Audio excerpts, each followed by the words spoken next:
We'll call to order the study session of Littleton City Council Tuesday, October 9th. And council, any changes to the agenda? Okay, seeing none.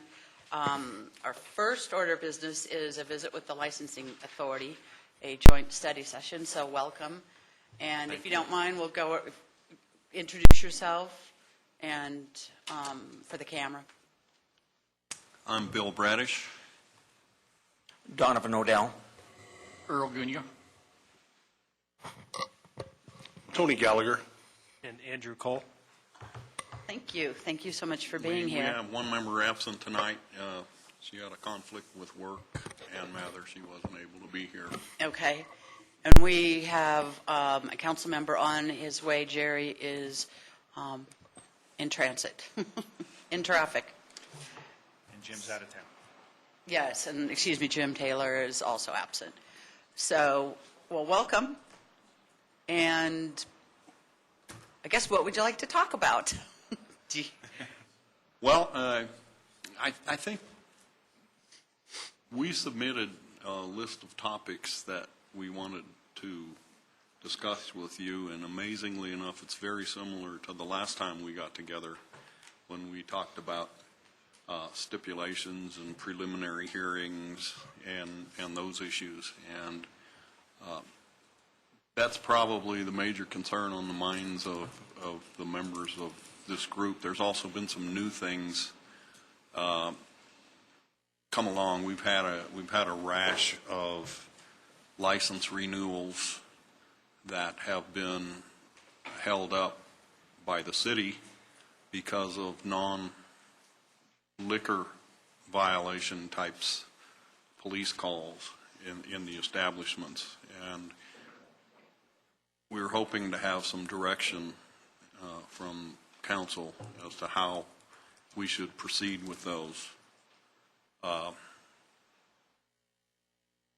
Those are the only issues that I think have really been what I would call serious issues that we're concerned about, and I would invite the other members to mention any others that they might bring up, but those are the ones that I'm aware of.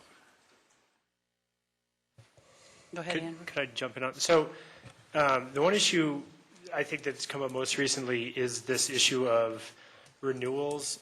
I think that Kristen made a good modification as far as having the ability for us to sign off so we don't have to go through a whole meeting. I liked that. But this issue of good cause, and the way I see it, there's tension between a establishment is required by law to call the police if there's an issue, but then those issues come up.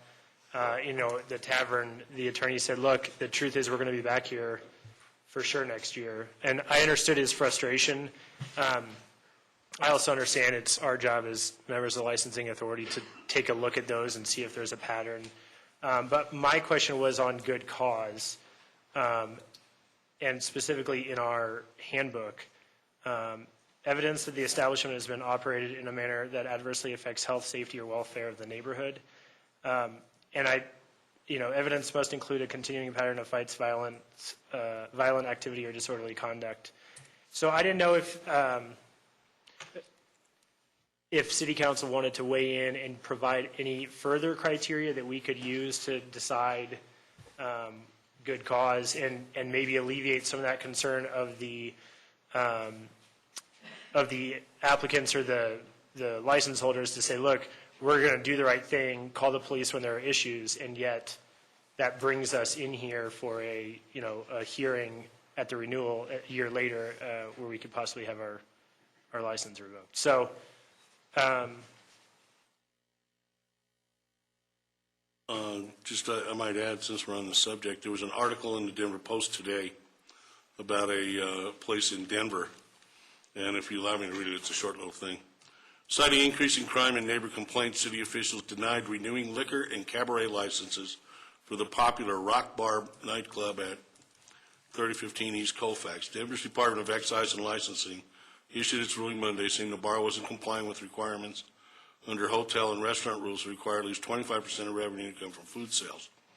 The department is expecting an appeal, also gave the bar a 30-day extension on its liquor license, but will now not dancing or performing in the bar. And the city has also received multiple complaints about disorderly conduct outside the bar. And that was some of the stuff that we came into with the tavern. They weren't complaints from the citizenry, but they were incident reports from the police department. Now, we've had this in the past. You know, I've been on the authority before with pitchers. There were fights there outside the parking lot all the time, and there was basically nothing we could do. And the city attorney at that time said that we could, if there were complaints from the citizenry, we could close them down for being a public nuisance. But since it's out in the middle of nowhere, nobody complained. So my concern and question is, in light of this article and what the Denver Licensing Board has done, if we get complaints from the citizens from regarding tavern or OTT or any of the other ones that we've had to come in for renewal, what do you want us to do?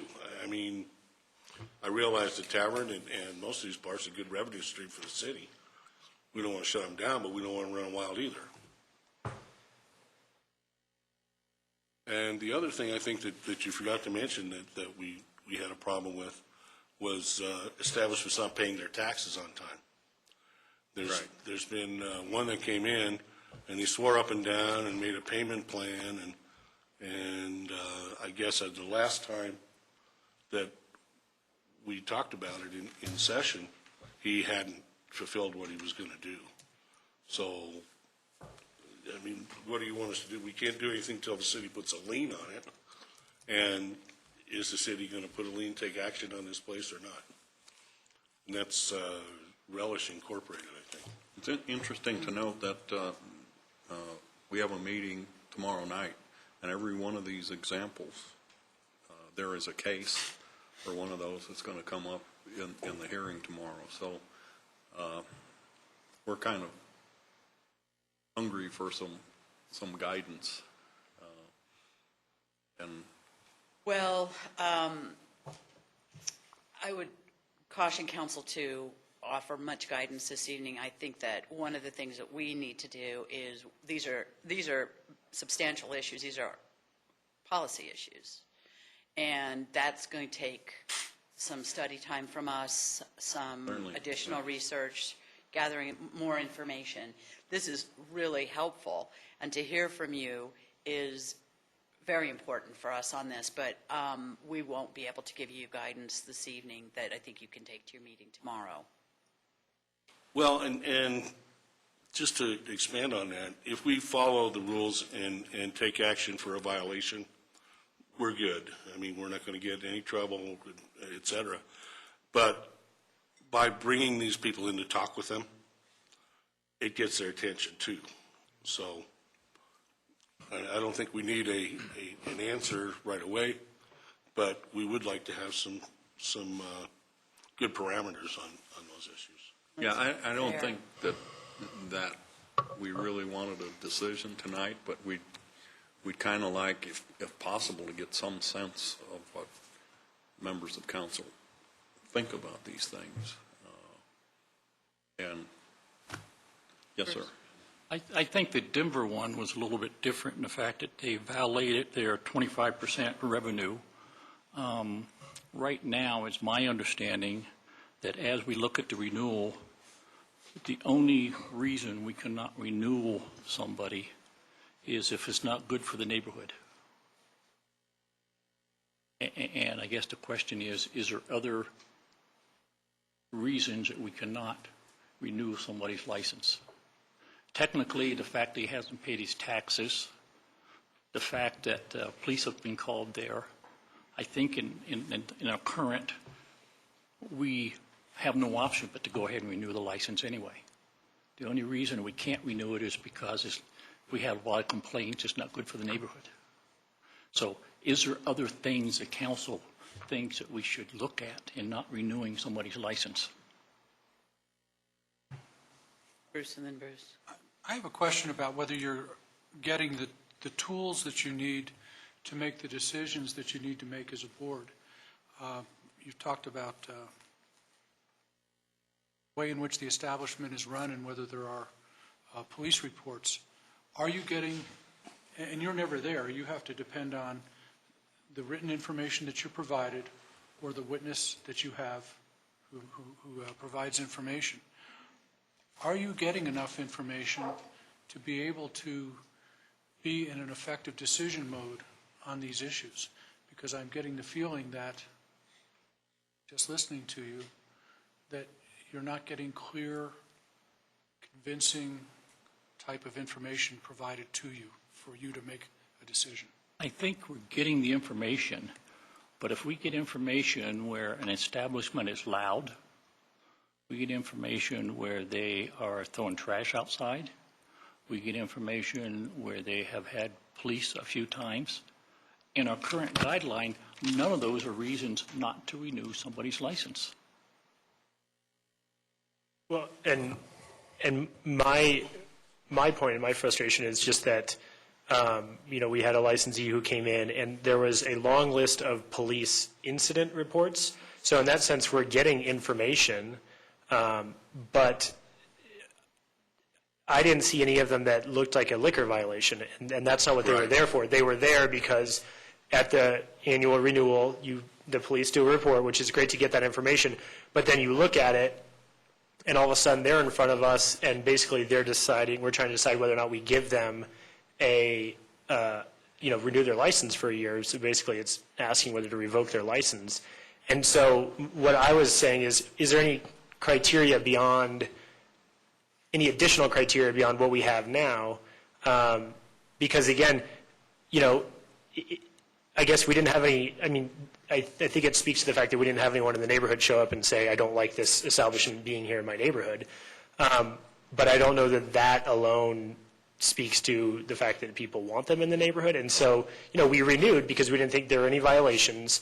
But I think there was a lot of frustration on the part of the licensee because they said, look, we're obligated to call the police when there's a problem. So we do that, and then this report comes up and you drag us in here and all of a sudden it says if we've had a violation when we don't think we had. So that's where I think it's good information. I just wonder if we have better criteria by which to evaluate the information. And also, it depends a little bit on the number of these incidents that get reported. Is 3 okay, but 4 is too many? Or is 4 okay and 5 is too many? We don't really have the ability to judge the severity of these incidents because mostly they're minor.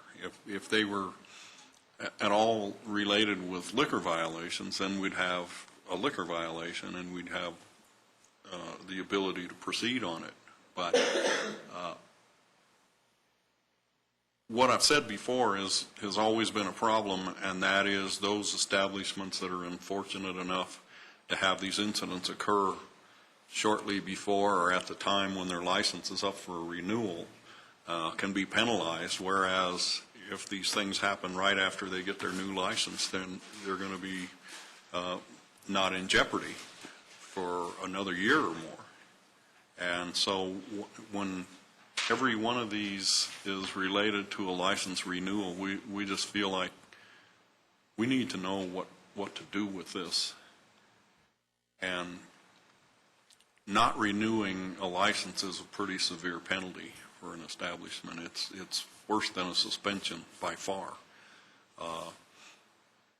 One of the things that has been suggested is we should, in these cases, we should go ahead and renew the license and then ask the establishment to be answerable for whatever violations there are afterwards, and possibly a suspension or even a revocation after that. That could get really sticky, and we prefer not to do that.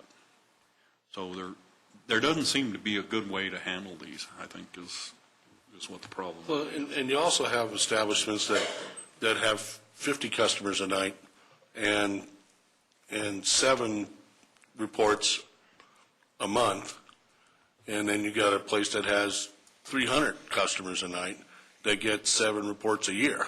So is 4 the number, is 5 the number, is it a sliding scale? It's it's something that we're reluctant to take a stand on because there's no clear violation. It's just a pattern of behavior. Most of the time, though, in my experience, when you talk with them, you bring them in, then you get their attention and things calm down for a while. But when you got an establishment like the tavern, he comes in with a crew full of lawyers. It's costing him a lot of money to justify that. So I just don't know what the answer is either. That's, I guess, why we're here. Bruce? Tony sort of mentioned, and I sort of like what Bill said as well. I mean, in a general sense, if a lot of these incidents are occurring, and I think your point's really is right. You know, you could, it's all relative. Yeah. I mean, if you get a lot of incidents, but you don't have a big patronage, that's a problem. Right. And somewhere in there is a connection to how they are doing business, whether they're not interceding, if their people are, if patrons are having too much consumption or the nature, there's something going on in the establishment, I would presume, that's causing some catalyst to, you know, is a catalyst to this type of behavior in terms of these follow-on incidents. I mean, obviously One thing I'd like to point out, too, in these incidents, in this last go-around we had, there were like 14 incidents that were predated one of the times that we talked with the tavern and several afterwards. But in all the cases where the police had taken a PBT, you know, the breathalyzer test, nobody blew an extraordinary amount of alcohol. I mean, the highest one was a 0.212 or something. Everybody else is at 0.117, 0.98, 0.098. So it wasn't like they were being overserved. It wasn't like they were, like the establishment was out of control. I mean, it was ladies' night. Some guy hit on this other guy's girlfriend, and they went outside and duked it out. Is it their fault? They've stopped the ladies' nights, so that probably won't happen again. That particular one might not. But, I mean, you never know. Bruce touched on it, if I may, sir. please. You touched on an interesting area, and that is a lot of times the violation is they come in and say, well, I was serving too many people and I didn't see that one. Should there be a ratio of number of people working to the number of patrons? I don't know the answer to that. I just threw it out. Wait a minute, Tony. Wait a minute. And the other thing that goes along with that is recently we've gotten into, should the liquor board impose certain things on the establishment? And this comes back to the article that Tony read originally from the Denver Post. When they renewed the license, they told everybody they renewed the license, but they can't have any more dancing. And should the liquor board get into trying to tell somebody how to run their business or not? Right. And we've had this discussion internally within the board, and some of us believe heavily that it's not our business to tell people how to run their business. Other board members say, well, you know, maybe if we made them do that, we wouldn't see them again. So that's an area you might consider too. Yeah, I mean, the intent, stating the blatant obvious point is we're all here to encourage and incent good behavior. I mean, you know, everybody wants people in these establishments enjoying themselves, being responsible, not getting into trouble, so forth and so on. So, I mean, I guess, you know, and the mayor's right. I mean, at some point we've got to get a little more information and figure out what the deal is. But in a general sense, you know, just my own opinion, I suppose, at some level is if you're seeing, there is a judgment call that you guys are empowered to address from the standpoint of what, for example, what you just talked about. I mean, you know, if you really think the root cause of a particular situation is they're too busy and they just don't have enough wait staff, you know, I agree with you guys. I think non-renewal is a pretty extreme proposition and would need to be an egregious set of circumstances within the context of whatever the law is prescribing. But I think there's latitude for the board to basically say, you know, we're seeing this consistent issue and it seems to be of a particular nature, and we collectively or the majority think that doing something that focuses on that underlying root cause, I don't see where that's out of bounds as far as what you guys should be considering. Well, That's just my opinion. That's Well, not you get everybody into, else's. as Tony touched upon also, you've got the small business guy, where if you tell him he's got to have an extra person, that's a burden on him. I think, But again, it's a the big judgment guy issue. is No, not, so you're it becomes absolutely very right. much we don't want to put anybody out of business. But it's the same thing with a fine. I mean, if you fine the small guy, or if you suspend the small guy, it's going to have a much, heavier impact than if you suspend the tavern for a day or two. well, and there are provisions for that. I mean, on the mitigating circumstances, once we find a violation, has he been in trouble before? Will this hurt his business? And there's like 10 or 12 different mitigating circumstances that we have to consider before we give out a suspension. Right. Bill? Yeah, I'm just going to try and feedback. What I'm hearing is some of the questions, but first I wanted to thank you all for your service. Oh, What I'm hearing, and help me if the words are wrong, and hopefully Wendy's taken some great notes on this. One is, are there considerations that go beyond liquor violations that you as the liquor board should be considering regarding renewal or not? Did I get the questions I kind of? think that's a valid Okay. question. Complication is we want folks to get our safety officers involved appropriately, but we don't want to turn around and have them receive the hammer if they're actually doing the right thing. right. How to deal with that? I don't. And for these, I don't necessarily have an answer. Are there enough tools, or are there some additional tools that can be used to get their attention, short of either a suspension or non-renewal? I don't know what that tool chest could have in it. Some of it may be set up by the liquor laws within the state. I don't know what some of that might be. The other question that I heard is, when is there too many? What are some of the thresholds? Is there some guidelines? I think that's the question.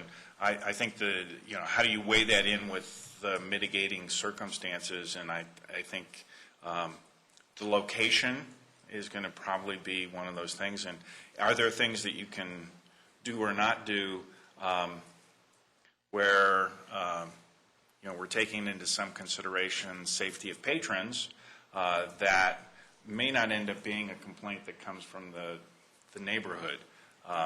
And I don't know again what the answers are for any of those, but I'm hearing some of those questions. Did I miss anything big, or is there something else that's out there? Phil, the safety of the patrons hasn't been an issue, really.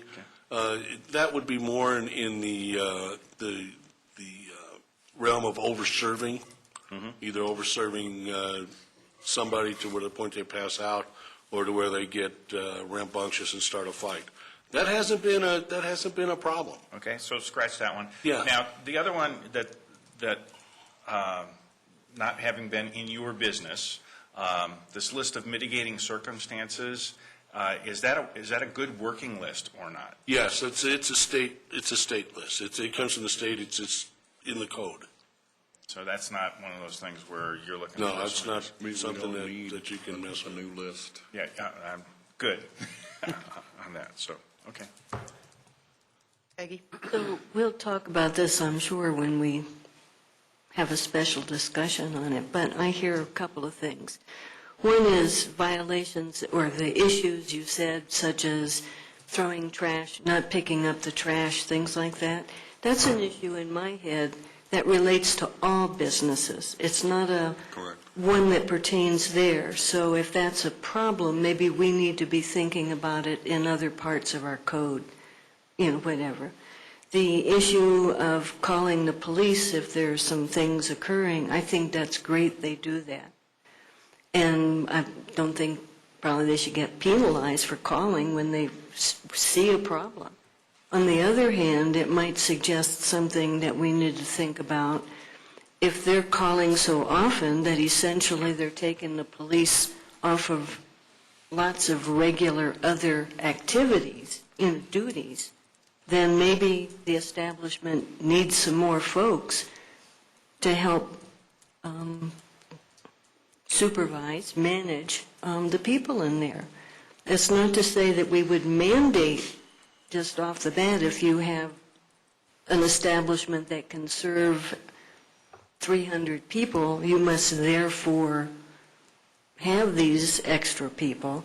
But it's still an issue, it seems to me, that we have to think about, and maybe you all do, of saying, looks like you guys need to consider having some more, one or two more staff that can do a little friendly muscling, whatever, the friendly rounding up of people, keeping them contained, whatever. So I think there's several issues, a little larger than what you're asking, and they would perhaps take care of some of the issues that you're hearing that really don't make sense relative to taking away a license or not renewing it or whatever. Well, we've never had a problem with making suggestions about how to run their business. We've suggested these devices that actually read a driver's license and calculate the age. I think we've recommended that.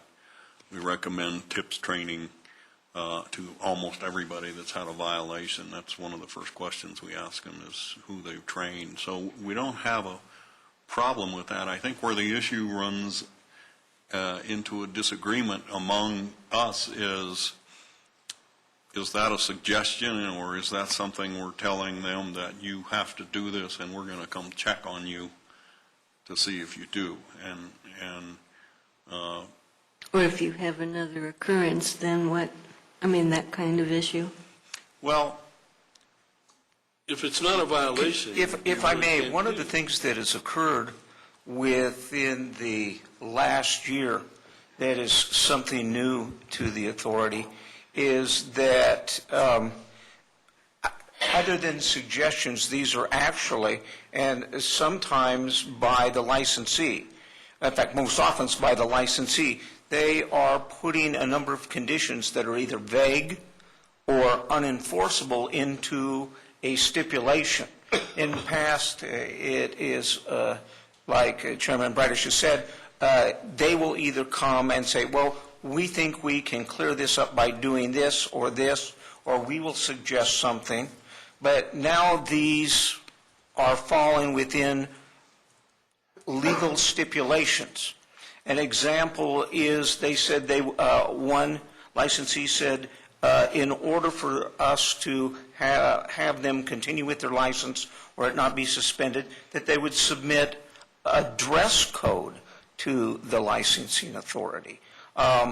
The penalty for that, within that stipulation, that it would trigger a show cause hearing. I think that's pretty silly that if they don't submit, and it's silly that they should submit a dress code to us, and they did not. But there's a number of these things that should be maybe suggestions. They say, we'll play music that will not incite misbehavior there. And that's so vague. If you play Liberace piano music with a certain crowd, is that going to calm them down, or is that going to incite them to violence? But we are getting within these legal stipulations things that I just think are vague or unenforceable. And I think they're fine, as the chairman said, that they be suggestions outside of a legal document to maybe have behaviors that ratify or fix the situation. But I think contained within a legal document like a stipulation, they should be avoided. The incident that Donovan's talking about was the one that had to do with the trash and some other things. I think that issue's pretty much gone, the trash stuff. The music and the dress code, as I understand it, was hip-hop, rap kind of music that people were getting excited about. They've stopped that. They've turned down the volume somewhat to a reasonable level, whatever reasonable is. Now you realize I can get excited about Yanni. So. They turned Yanni up real loud. But, I think that particular situation is probably under control. and I don't anticipate any problems with them. After bringing 2 crews of lawyers in 2 or 3 times, I think that they're going to be good. But I think the issue he Good raised is an issue that you need to take a look at, and that is when somebody does come in with this stipulation and says, hey, look, I messed up, and I didn't have enough people, and I'm going to hire an off-duty policeman to be there all the time. And we say, hey, that sounds good, but can we impose that on him? And if we do, how is it monitored? And if he violates it, what do we do? Well, the issue, I'm sorry. Bruce, and then Tony. Yeah, I think I guess you guys have a better understanding of this than I do. I kind of understood, or thought I understood, that the stipulation was to a particular set of facts where a violation had occurred, and that outside of that, then there would be the remediation plan, which everybody agrees is okay. But I think your point about, yeah, who monitors that? I have no idea how. I suppose the police could wander in periodically to see if, in fact, but that's not exactly their job. No. So I don't know who does monitor remediation plans to make sure there's no backsliding. I don't know. The only monitor system is if the police are called and they find a violation and it comes to us. And then we figure out what happened, why that violation happened, and we take action, whether we suspend it and hold it in abeyance, or suspend it and stick it to them, or fine them, or whatever. Then at that point in time, they need to figure out, that business needs to figure out what they're going to do to stop this from happening in order to keep making money in Littleton. I totally agree, but that should not be contained within a written stipulation. And I think, I would hope that the authority would make it, if not official, unofficial policy, to try to avoid either allowing a licensee or the authority itself to put items in a stipulation that were either vague or unenforceable. Yeah, and I think Outside of that, that works beautifully. I think with inside that stipulation, it's counterproductive. Well, that and I still think we leaves- pretty much agreed that that's the way we would That proceed still leaves the problem. from here forward. Okay. Anytime you have stipulations, okay, one, there's nothing right now that officially allows us to accept stipulations. There's nothing that officially allows us to enforce them. But back to the case, I'm going to have an off-duty policeman there 24 hours a day. That's clear. That's fine. Officer goes in, there's no off-duty policeman there. Can that come back to the board? If so, what can we do about it? Today, there's nothing in our rules that allows us to bring it back to the board. There's nothing in our rules that allows us to do anything to them. Number one, Earl, the city of Littleton won't let off-duty policemen go into any establishments here. So, That's the chief made that policy a while back. I'm just Of using that as an Littleton example, Police. Tony. Yeah. I want to give the city attorney a moment also, and I think we kind of need to summarize this up. I think you guys have got a couple of different issues. One is what you need to do in terms of regulating the behavior as it relates to the liquor code is pretty well defined. Right. You've got this other issue that percolates over here that's bad behavior. And it's varying degrees of bad behavior based on someone's tolerance level. And so the drinking causes the bad behavior, but if it's not a violation on the liquor side, then where's your traction here? So that's fair for discussion. I think that's something that we should look at. Where does the police part of that cross over yours and vice versa? So I think that's great discussion. I think the issue with the stipulations is probably also something that should be something we mull it over and do some more discussion on. To me, that is kind of nutshells what you guys are asking us for. I just want to kind of encapsulate this. Kirsten, are you okay? I think you summarized that very well, and we can look at it thoroughly. Okay. And I Thank you guys for coming. I really thank you for your honest discussion with us and for sharing these thoughts. This has been really valuable for all of us. As Phil said, definitely thank you for your service. You guys have one of the most difficult jobs, some very difficult decisions, and really appreciate the work that you guys do for us. Thank you so much. Well, thank you, Mayor, for we giving thank us you the for your time. opportunity to come in and visit with you. I feel better already. We got. Well, we'll a chance to visit. We'll have you back. Thank you. All right, thank you, Mayor. You bet. We'll take a quick 5-minute break while we reorganize.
Good, Phil.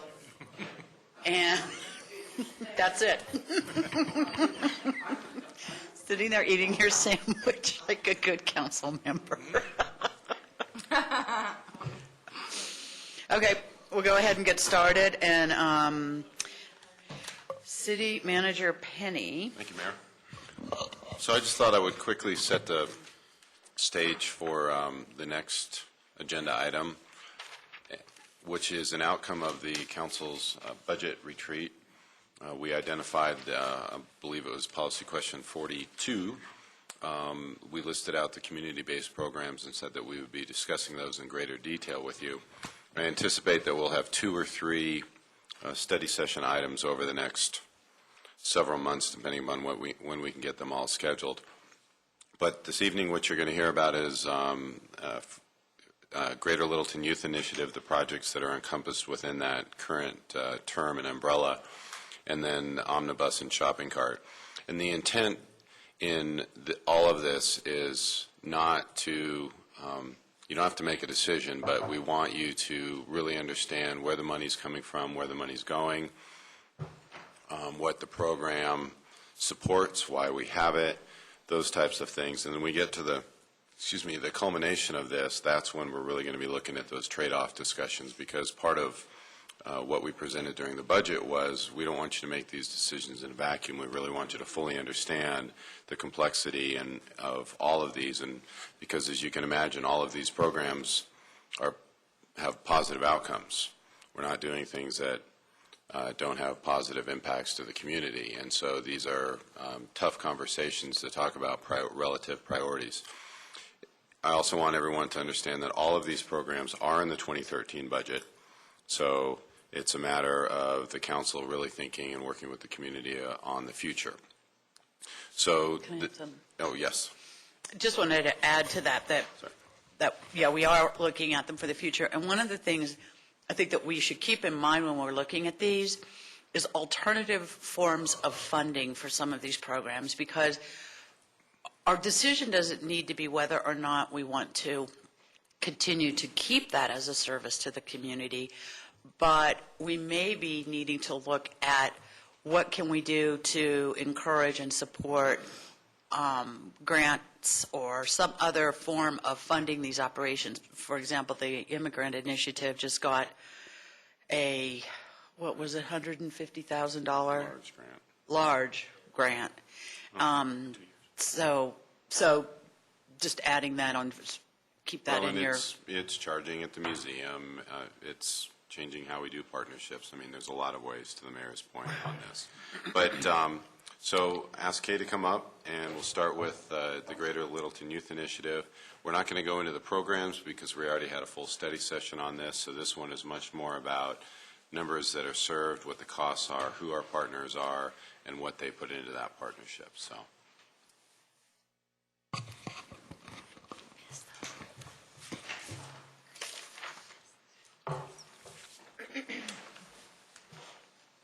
Good evening, Kay. Hello. I'm back with a big smile.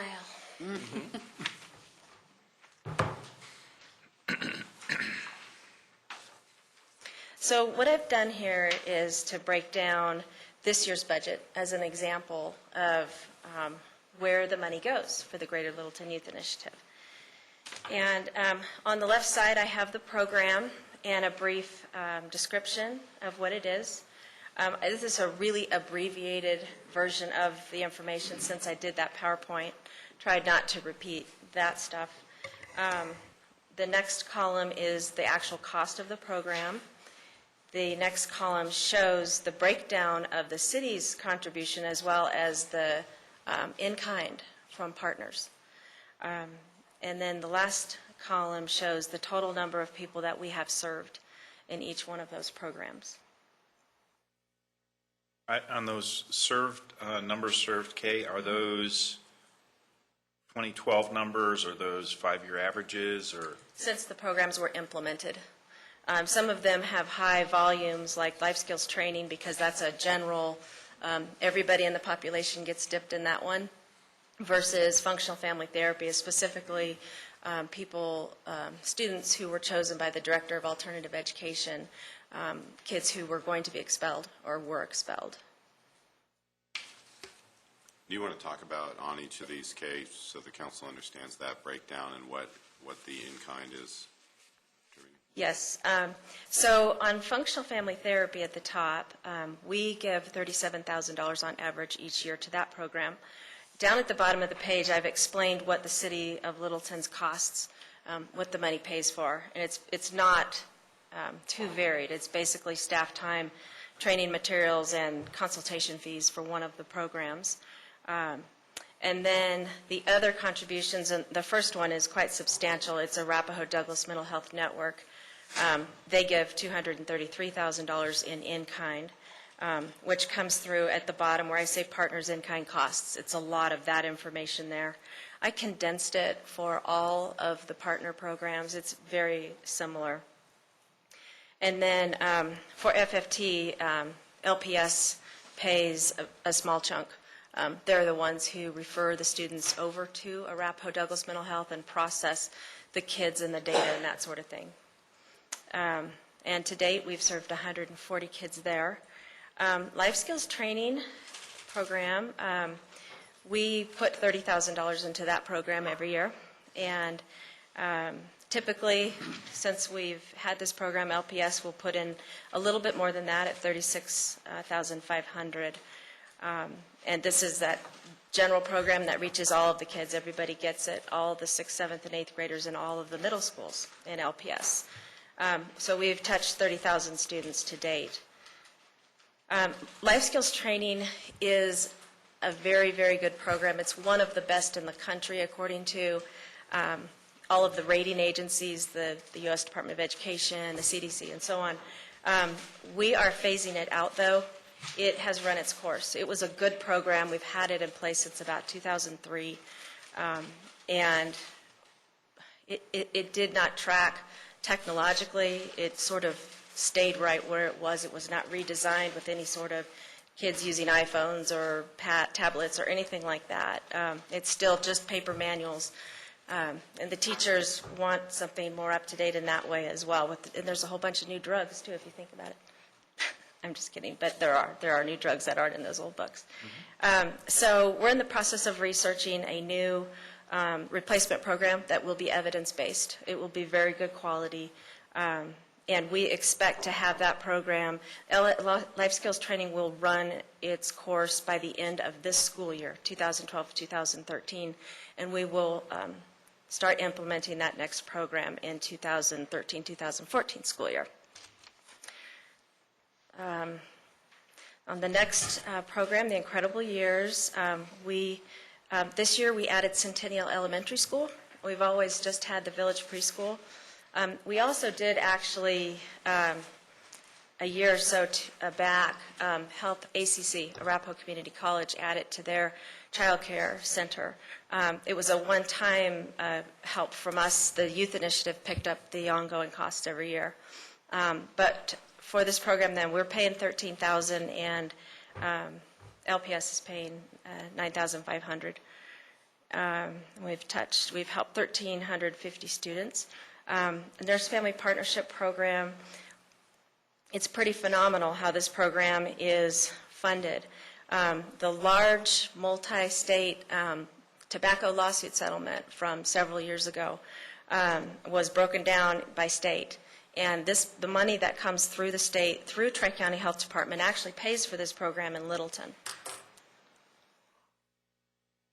The very first year this program was brand new to Littleton, or brand new to Colorado, we gave them $50,000 of seed money to get this program going, and then that lawsuit money kicked in and has paid for it since then. We give a very small stipend of $5,000, which helps. I don't know if you remember from my presentation, but it helps with mental health consultations for the nurses who are going out and helping these young moms who have so many issues. And we've helped 87 moms with that program. Kids in Need of Dentistry historically is a dental van that's parked at Doctor's Care for a month.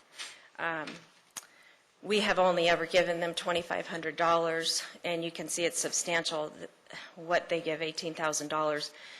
They have many volunteers, but they have several doctors and nurses on board and all the supplies and all of the equipment. and we've reached 350 children with that program.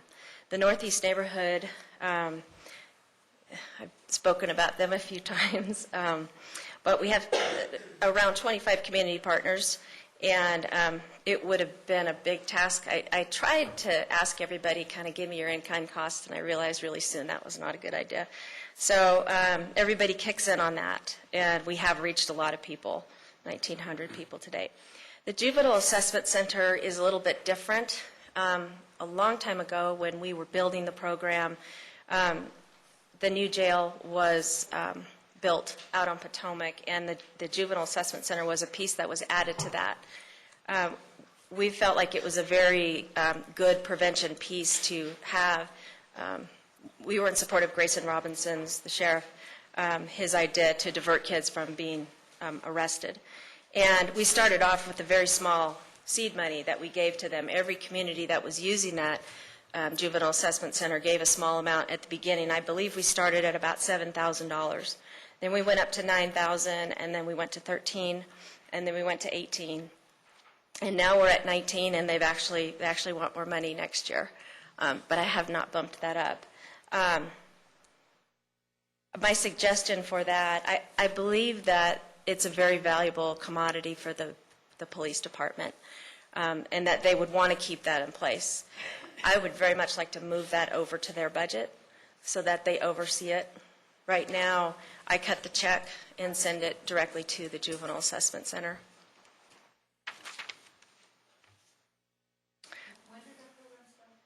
The Juvenile Assessment Center? Yeah.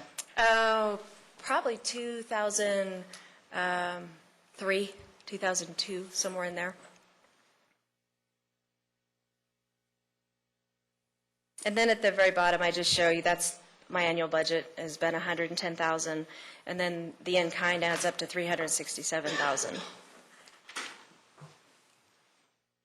Great, thank you. This is a great visual and great information. Council questions? Bruce? Okay. Peggy, Bruce, Phil. So I think this went up to 110. Sorry. I think this increased to 110,000 about 2 years ago. Is that right? That's correct. For years it had been 100,000. Yes, it was 100,000 for the majority of the time. Just Jim when- Woods moved it up by 10. Thank you. Kay, you guys have, the programs are all data-driven and quantifiable information. Yes. And the numbers served are essentially for 2012, but this has been going on for years.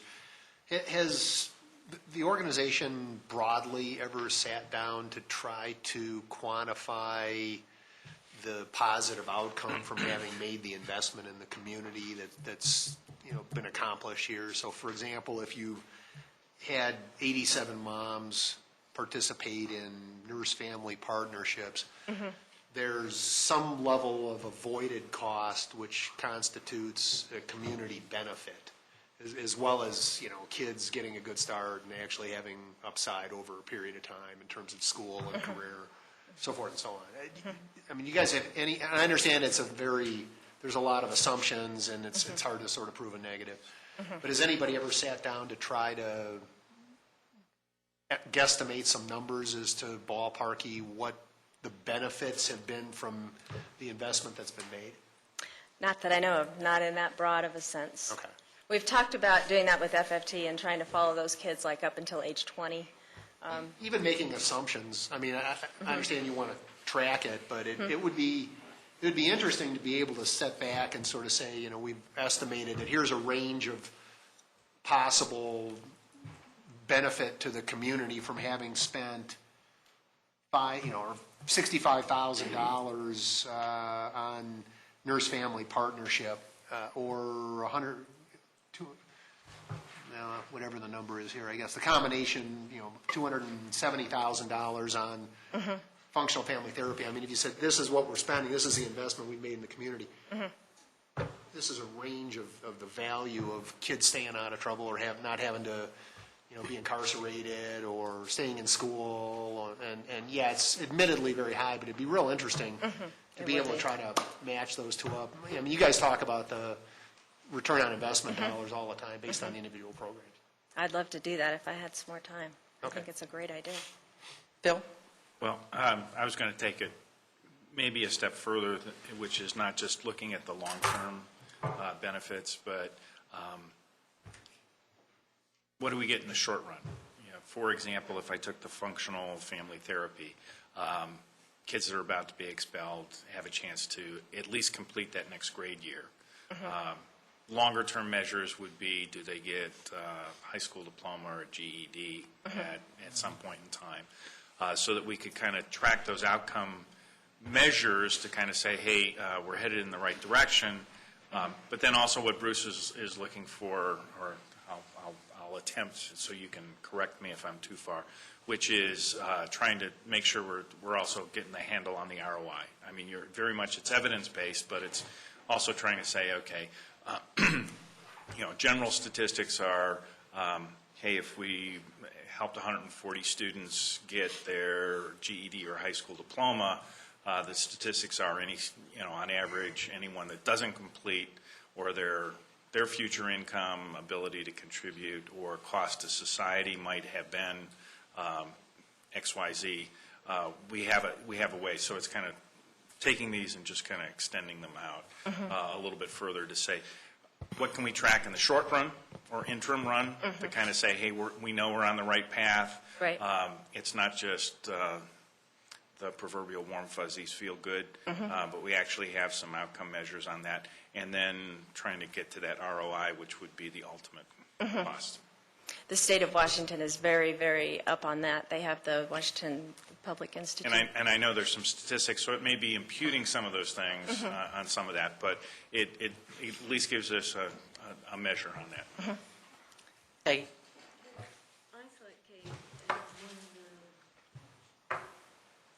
I thought at several of the meetings that I've attended in the last, 5 years, there have been some studies on impact, mainly short term, in terms, for example, of learning achievement in the classroom, motivation change.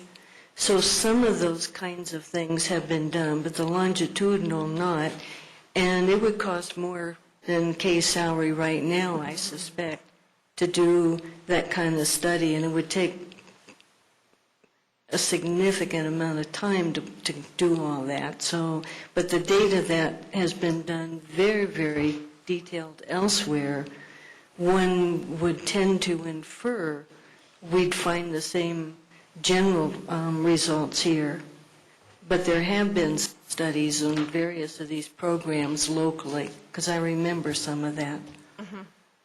Bruce? Well, and Peggy, to your point, that's exactly where I was going, was not to recreate the wheel, but to use the trend information that other people have studied in depth and apply it to our population that's being served, and do some quick and dirty extrapolations. The other dimension, and Phil's right, but the other dimension would be, if you guys are looking to do grant writing, then you can use that in the context of putting it out there for, foundations to support for funding purposes. Yeah. But yeah, no, I don't want to do it from scratch, but I'm saying let's extrapolate it in. Well, I just happen to have a really nice little story I can share, which is a little bit more along those lines. I asked the director of alternative ed if she had some kids who sort of you could kind of look down the row with them, and she said she had an 8th grader who had been expelled, was in poor shape, a lot of behavioral problems, issues at home, and he and his mom went through FFT. And after completing those sessions, he actually graduated valedictorian from Options High School. Nice. And then is now at ACC studying criminal justice to become an SRO. So, and then there are other studies that we've talked about, or we've seen the Pew Institute, I'm not sure if it's Institute, Pew did a study in 2008 talking about severely advantaged kids who were given a lot of help in their pre-K years, which substantially lowered the juvenile and adult criminal activity with them and substantially increased high school graduation, employment, and earnings down the road.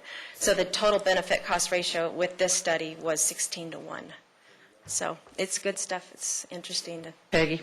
So if I'm remembering to the functional family therapy, what the children learn, and maybe it's the wrong one of these that I'm talking about, but what the children learned, they practiced at home, and the other members of the family started learning to deal with things in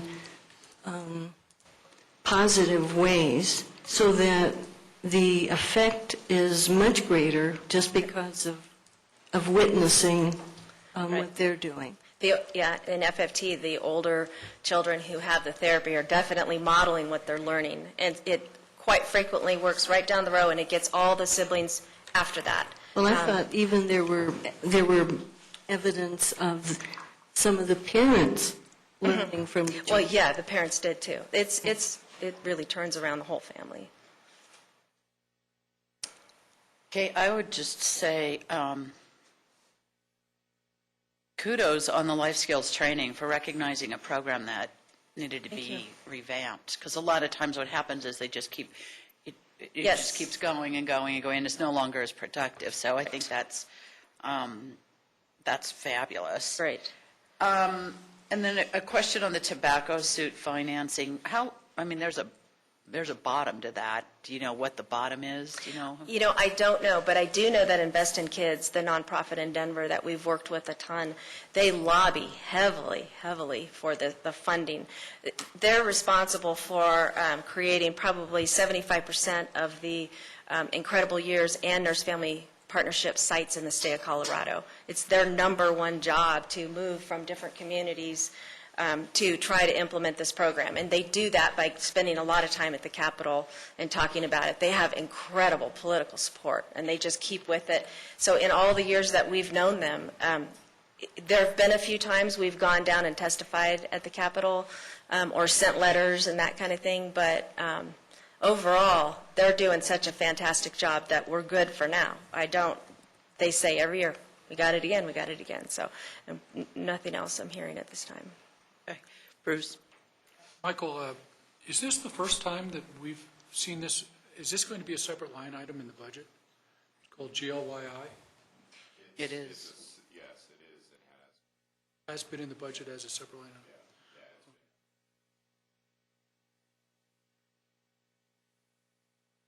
has. Split that off as now. And I guess my question is, has council in the years past scrutinized this on an annual basis then? So this is part of a Turn to the continuing council. process of scrutiny? Okay. Yes, we'd like to share our data. Anyone who will listen. Any other questions? Okay. Thank you, Kay. Appreciate it. Thank you. Omnibus and shopping cart. Wendy? PowerPoint presentation. Bowles. Licensing board with a set of questions. I'll give it to you later. 7 o'clock is on, no problem. Michael sent an email about my computer.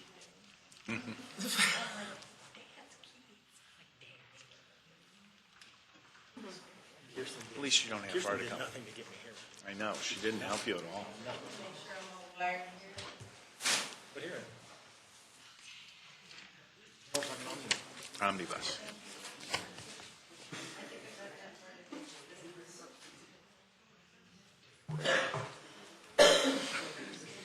Waiting for technology.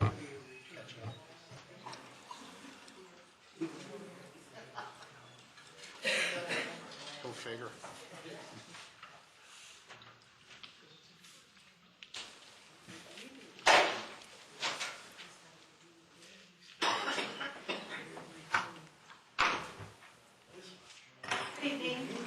Good evening.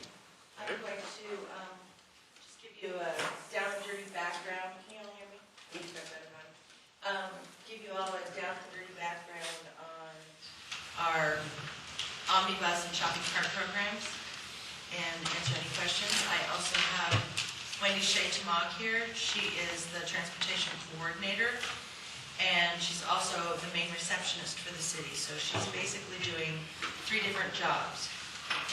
She is the dispatcher for the omnibus. She schedules and manages for the shopping cart, and she answers all phone calls and all of the pedestrian traffic that comes into this building. So quite a lot of stuff. The omnibus, where it began, the omnibus came about in June of 1974.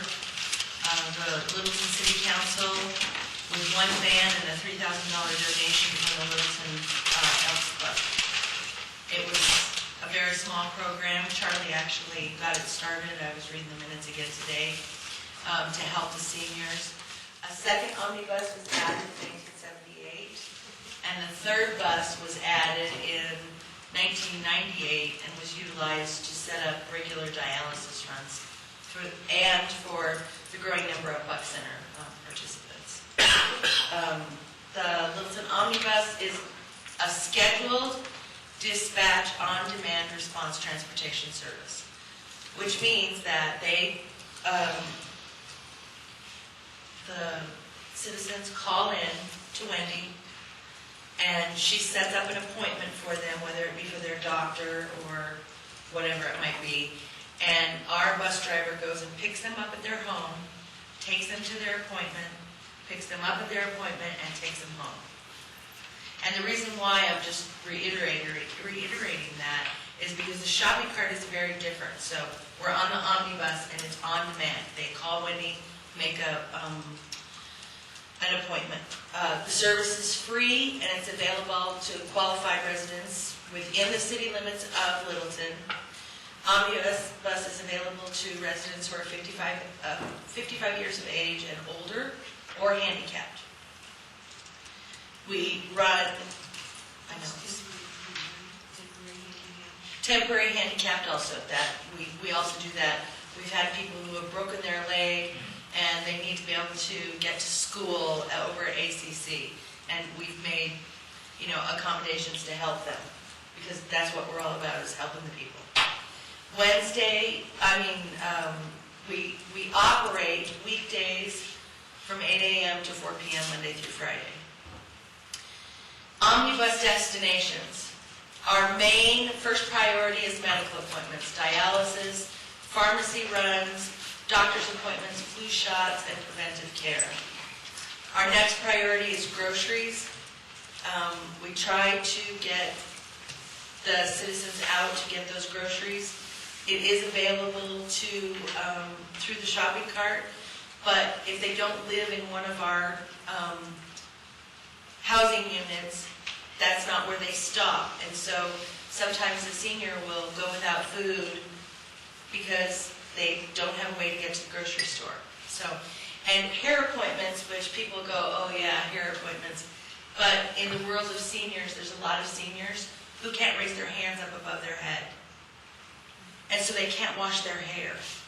And so it's a cleanliness, it's a health and welfare for a senior. And then all other appointments. And we do things like we take the ladies over to the senior center so that they can all have lunch together. So there's a little bit of fluff in there too. But the main priority is medical appointments. Okay, staff and payroll. Our staff consists of 3 full-time drivers, which is $143,000 annually, including benefits. So that's the total. The city's receptionist transportation coordinator schedules rides and serves as the omnibus dispatcher, $67,000 annually, including benefits. And then we have a part-time relief receptionist, which is $6,500 annually, and she covers for Wendy when she's on vacation, because it's complicated down there with the telephone. I'm telling you, there's lines ringing all over the place, and it doesn't hang up normally, and you have to push a button and make it hang up. Anyway, I'm learning too, which is good. Whitney? Yes. So her entire salary is paid for out of the omnibus budget? No. Part of her, well, we just combined omnibus and shopping cart together into this next year's budget. Before that, it was paid for, and I'm not really sure why this is, but it was before I got here. Part of it was paid out of the omnibus, and part of it was paid out of the copy center budget. Because the copy center person used to be the omnibus dispatcher, which they're not now. But So- that's not the entire salary. We didn't break out time and answering. But that is her entire salary. I just pulled it out and pulled all of it together. How many omnibuses do we have? We have 3 omnibuses. And they are busy every day. We do have revenues, small revenues. We do have donations. It's free, but we do accept donations. 2011, we got almost $9,500. And so far in 2012, we have about $6,200. Expenditures, $84,000 to run the bus in 2011, $89,000 in 2013 or 2012. This includes fuel, insurance, rent, and maintenance. And the rent is, we are actually pay to the fleet, not actually like we hand them a check, but we pay to fleet so that we are on a good rotation, so that our buses don't break down, with our seniors on them. So we pay rent so that we can get a new bus every, 5 years or whatever it is. These are our statistics. I think those are pretty small. Our statistics for pickups and passengers. You can see that we serve through omnibus about 5,600 passengers a year. This year we've served to date almost 6,000 passengers. And the reason why the returns and the pickups are different, some people go and have family pick them up, so it's not always the same. And so far this year we've added 44 new riders. Wendy has a database of every rider that's ever ridden, and she just adds them in so we know exactly how many riders are added each year. Yes, ma'am. Is that just total riders or different riders? Different names, yeah. Pardon? Total riders. Okay. I mean, so some, we've lost some, we add some, but the total number. Thank you. Okay, and I just wanted Jerry, to did you have a give you- question? Oh, sorry. So Peggy answered the question, so that's total riders, so one person could be using it every day, so that counts as a new number every time? Right. Okay. So are you also keeping track of the number of times that an individual uses it, the same individual? No. We don't do that. I mean, I could, I didn't have everything, after the schedule's given to the driver, and then they come back in with their statistics, passenger mileage and that kind of thing, I could go back through and count them if I needed to. So we also know what spots are the hot spots where most of the calls come from. Okay. Do we have a map of that you're going to be showing us? I do not have a map of that. And also, last but not least, are you going to send us these slides? Yes, I have them right here. Okay, thanks. That's it, thanks. And the hotspots would be the senior living facilities. Well, thank you, Cindy. Appreciate it.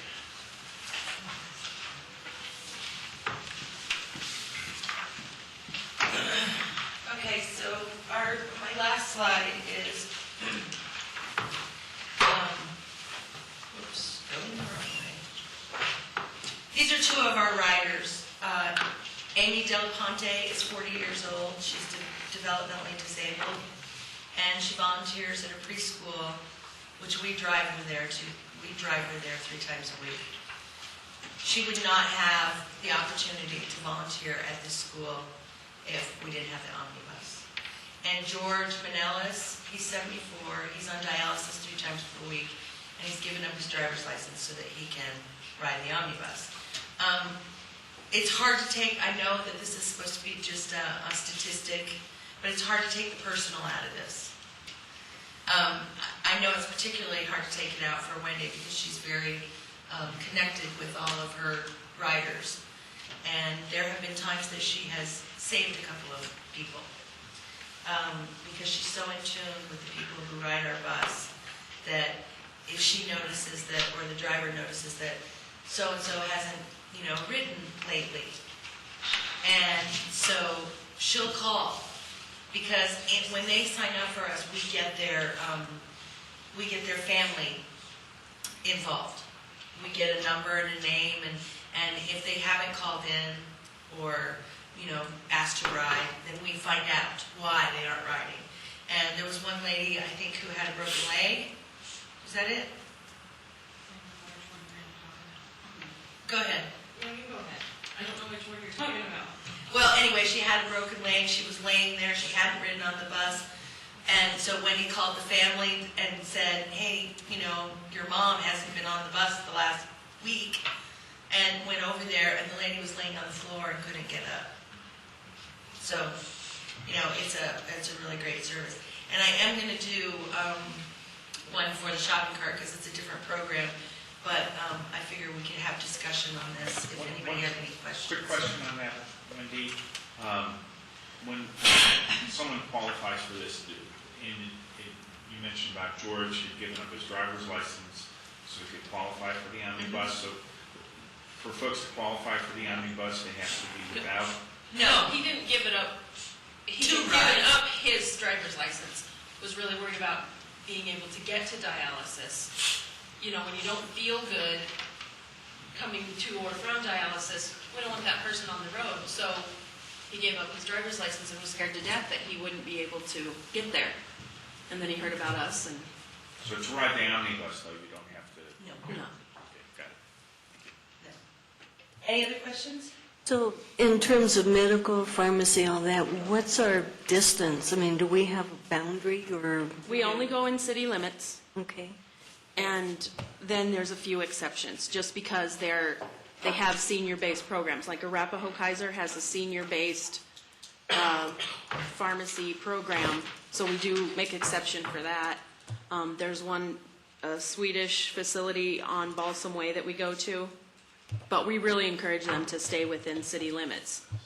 And there's a lot of doctors, and the reason we even make the exception is because there's a lot of doctors that'll have an office in Littleton, and they do pay taxes in Littleton, and then they also have a facility outside of Littleton. A lot of them have another office in Inglewood by the Swedish hospital, so we'll take them there because that doctor is contributing to Littleton's tax base.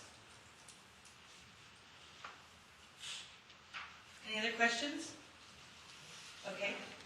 Shopping cart is not very long, but... And if I may, Go ahead. if any of you council members would ever like to ride the bus just to get a feel for what it is, I would encourage you to do so. It's an amazing program. And we promise that we'll put you with somebody and we'll keep you on the bus for a while. That was my first hello to the omnibus. I had a driver and she drove me around and I was on the bus for, half an hour, and I was like ready. I packed my lunch. I'm ready for the whole day. And she drives around, she picked up one person, took him over to Home Depot, drove me over, opened the door, and I guess she was done. That was it. But I have ridden since then. Okay, so this is our shopping cart program. I have a bus driving there. Very proud of that. Okay, the shopping cart program started in 1985 by a van donated to the city from Safeway, and staff received $9,000 in donations, and $3,000 of that was from Arapahoe County. Up until, I think, about 2002, Arapahoe County gave money for this program. They stopped doing that in, I think it was 2002. I couldn't find the exact date, but so they stopped doing that. But on the other side of that, we have, well, I'll talk about RTD in a minute. The shopping cart is a fixed route service. I have put some flyers over there, the purple and green ones that are over by where I sit.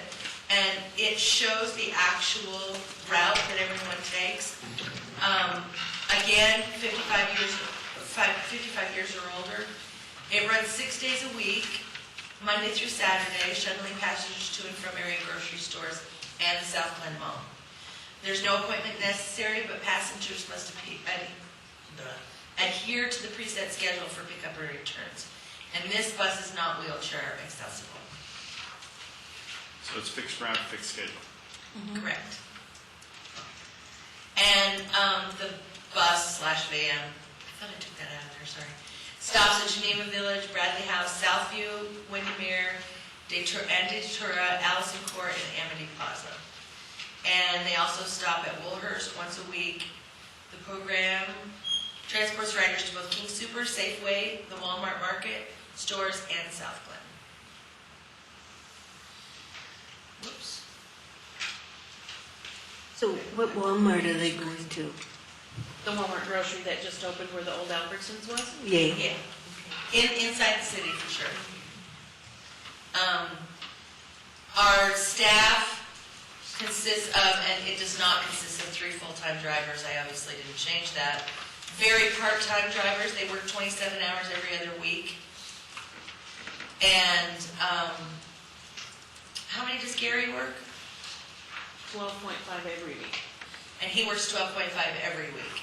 So there's 3 very part-time employees, and their annual salary, including benefits, is $33,500. Wendy also is the dispatcher for shopping cart, and our part-time relief receptionist, which we already discussed. Revenue, we have an IGA with RTD. In 2011, they gave us $27,000, and they have been giving us this money for quite some time. And in 2012, I spoke with Brian Matthews, who is the RTD, my connection, and he put us in for a 3% raise. So we'll see what happens. We might get 3% more than the $27,000. We also get donations.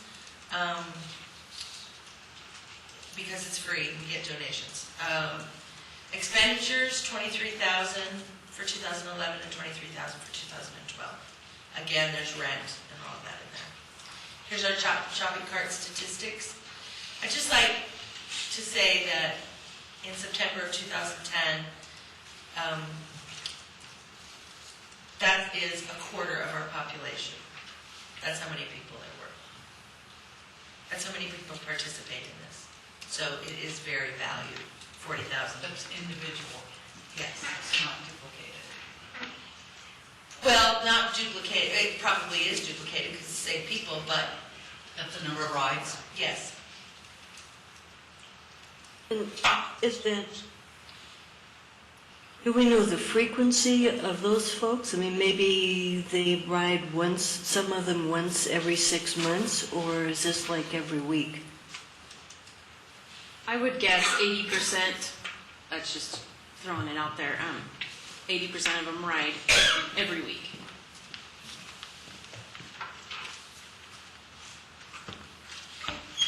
Any questions? Wait a minute, so help me understand that. We've got how many buses? 3.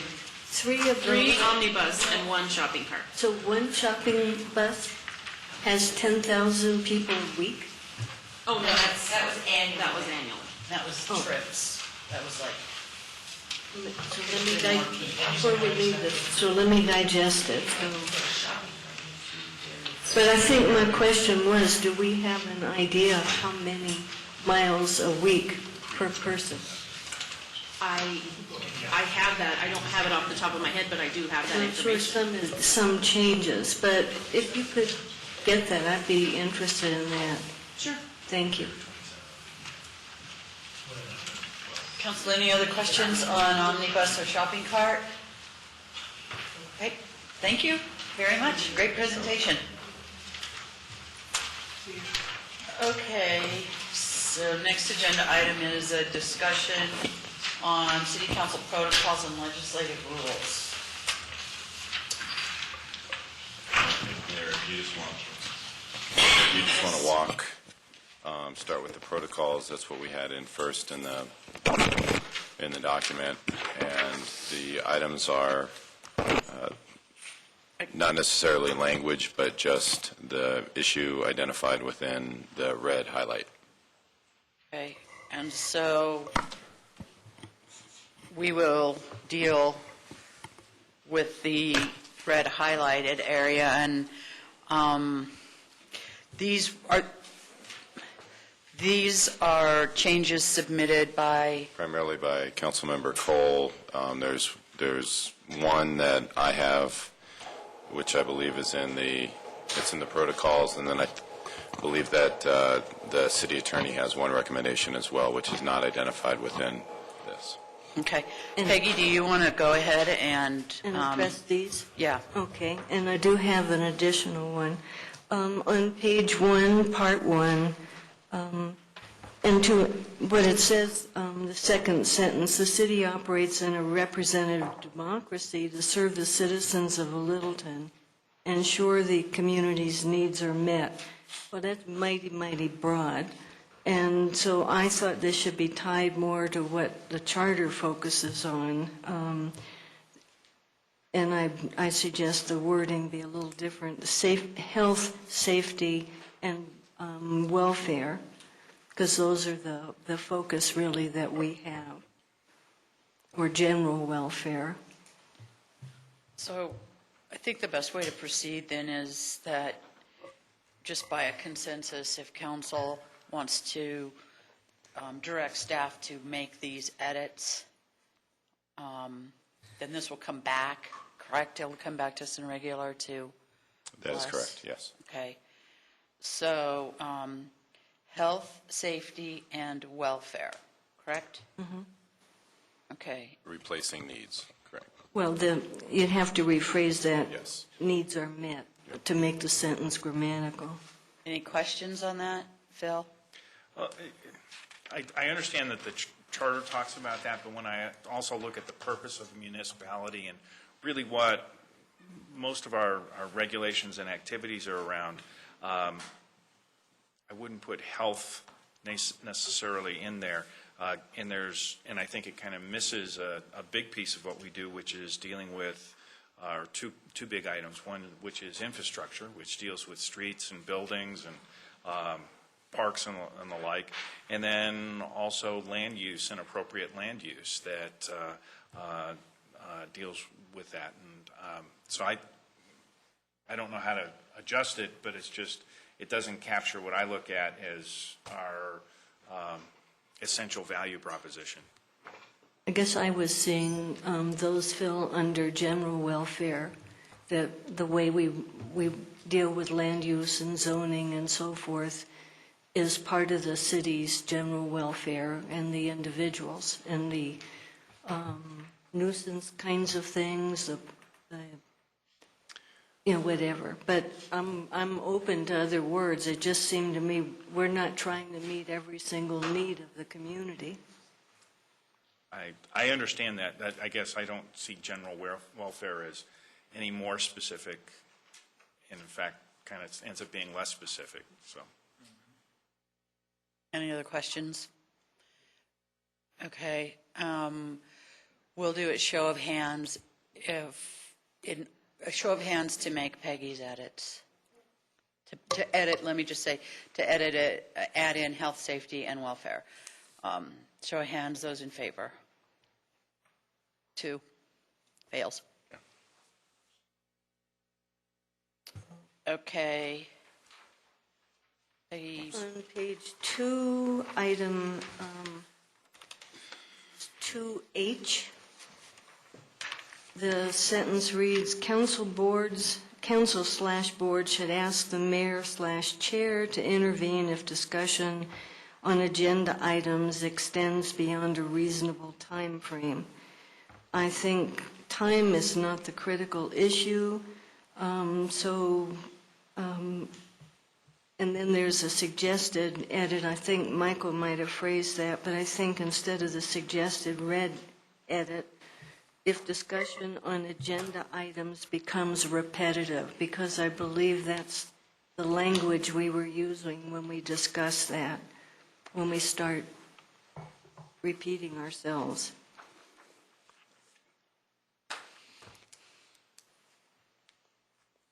So you are suggesting to change it to, if discussion on agenda items becomes repetitive,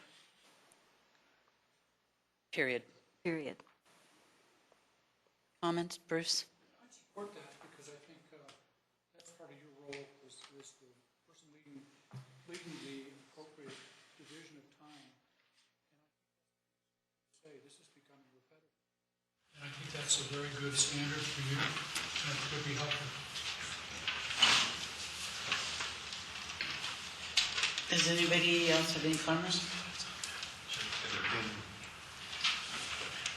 Have there been any issues? This hasn't come up in a general sense, has it? It did once. Say it again. It did once.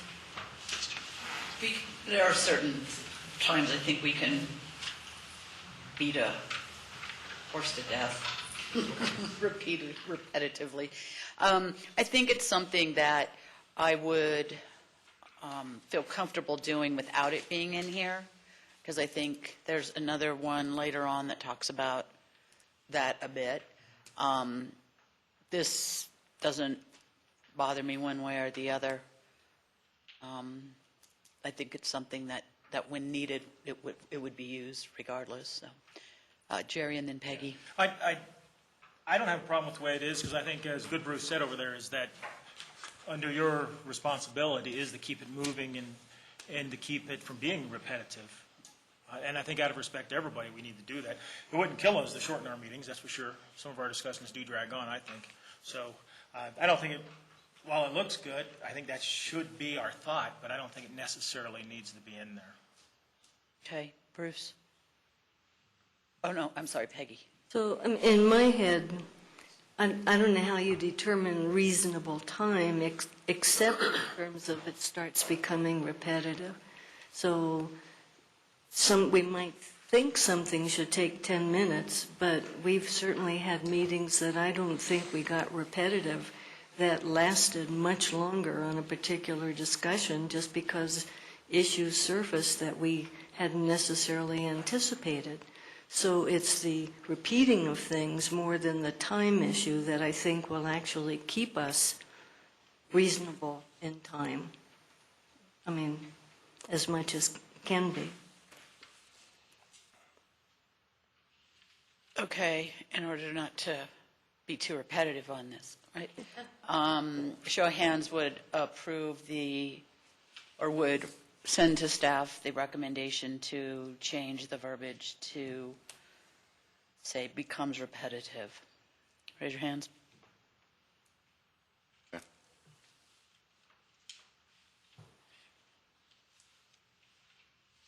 Then item M currently reads, council/boards agree to bring non-substantive changes to staff outside of a public meeting and retain substantive items for public discussion with council/board.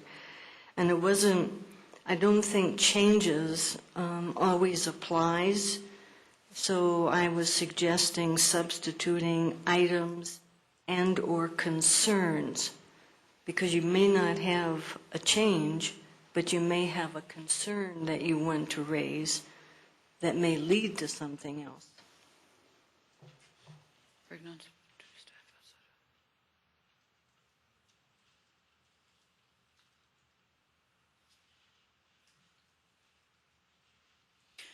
And I guess in part of that is changes to what? So it seemed to me concerns particularly relates to a lot of the things that council raises with staff. Jerry and then Bruce. I think the non-substantial stuff would be the editing and that kind of stuff. That's to me, is like a simple one.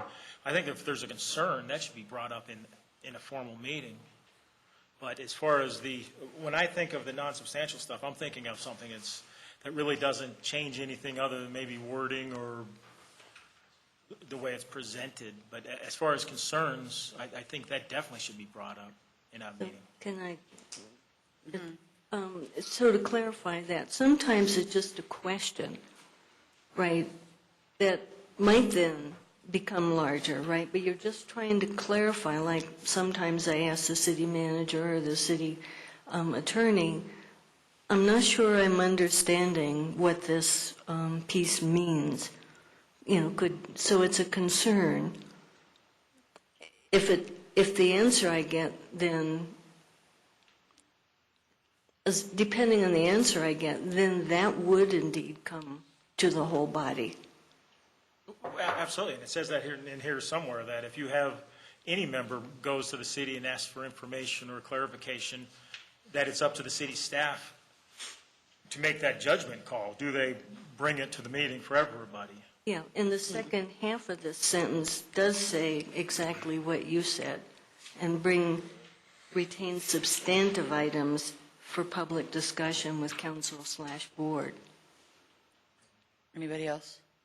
Bruce? I'm just not comfortable placing a limit on what my concerns might be as a council member, because there are things that I might be aware of, or perhaps are more political in nature, perhaps, aren't necessarily staff or brought up by staff or are on the table that I think need to be presented. I don't want to be limited with the ability to do that. So non-substantive changes I see as being grammatical, paperwork, wording, those kinds of simple things. But a concern to me is a concern that I don't want to be limited on. Any other comments? I would say that I think M should stay rather clear and pure to the non-substantive changes versus the public discussion for substantive change. I think that was the intention for that in the first place. It muddies it up a little bit for me to add items of concern. Bruce? No? Okay. So, Peggy, did you have anything else? Yeah, so if we leave it the way it is, then I think items in the second line should be changed to changes too.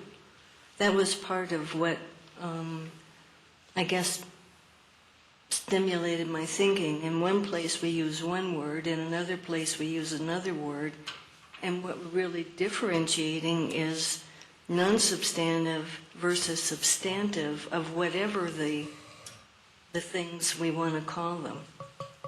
Well, maybe we change changes to items. We're going to the weeds. Okay, 2 more questions. Anybody? No questions? Okay, let's... Yes, is there a consensus on adding the change items and/or concerns? Raise your hand. No. Is there a consensus on changing the word items to changes? Raise your hand. Okay.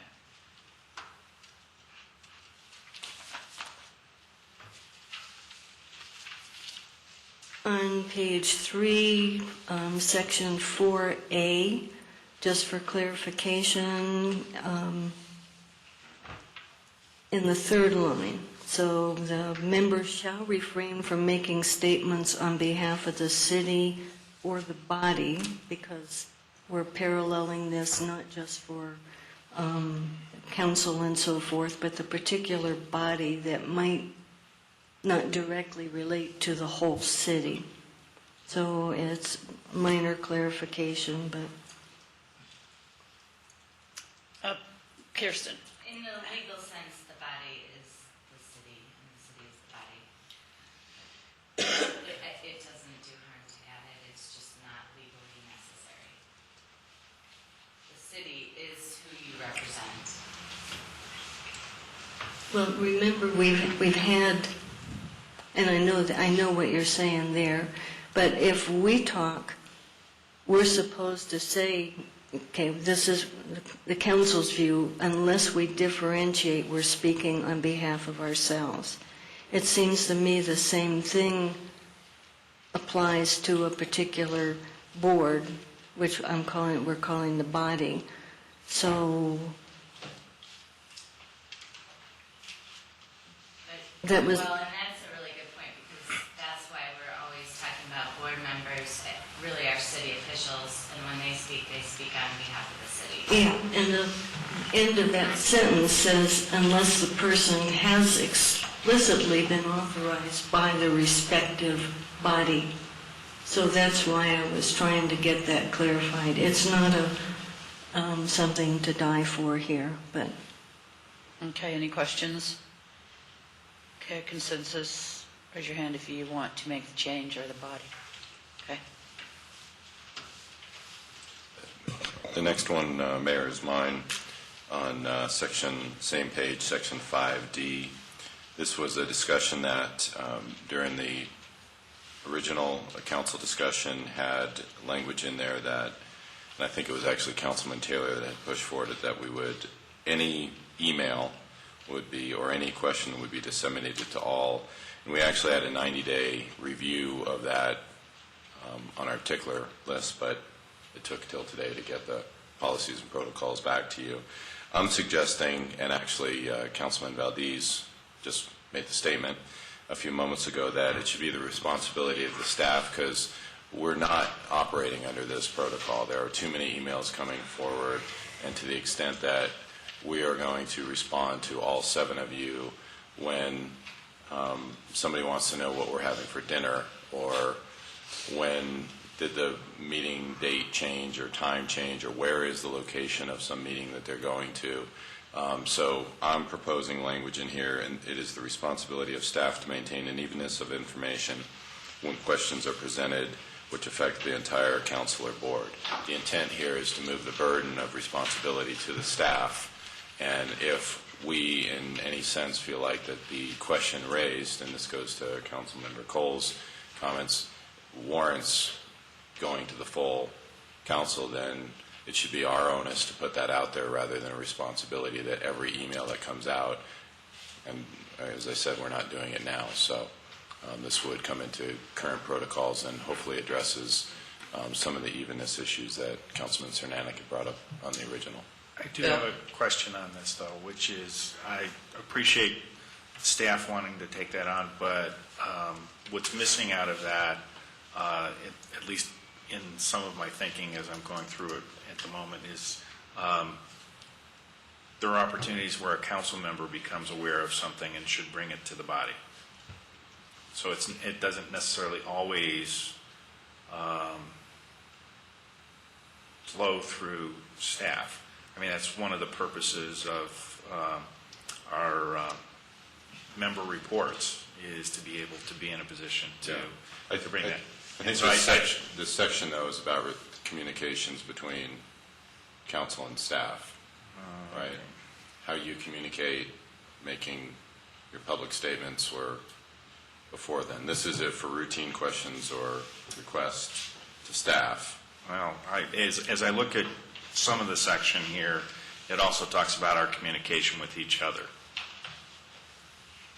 So as well as between council board members. So at least I saw that as part of it. And I guess if it's not included here, do we have another item that talks about our responsibility to the body as well? No, I can look on that.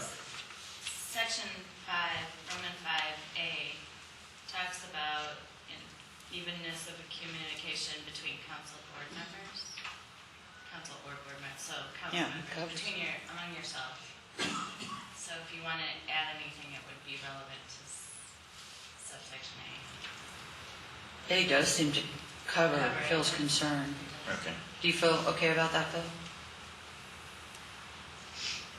Is there... As long as we don't take that sentence that in red, that's in D, out of context to say it's just, it was up to the staff to make it, as long as we understand among ourselves.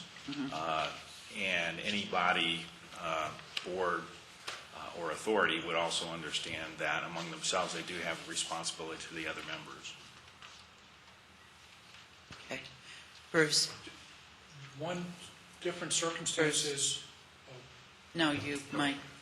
One circumstance is council members at large need to know sometimes an issue that goes to a district, but really is an at-large issue also. So we need to make sure that we're not so limiting on that that we're making some decision, well, this is just a district issue. There's 3 council members at large. So if, I'm sorry, just to jump in to address that, so we could, and not the words, I realize we're somewhat wordsmithing, but if there's support for changing this, we can change that to either individual council members or the entire board to address.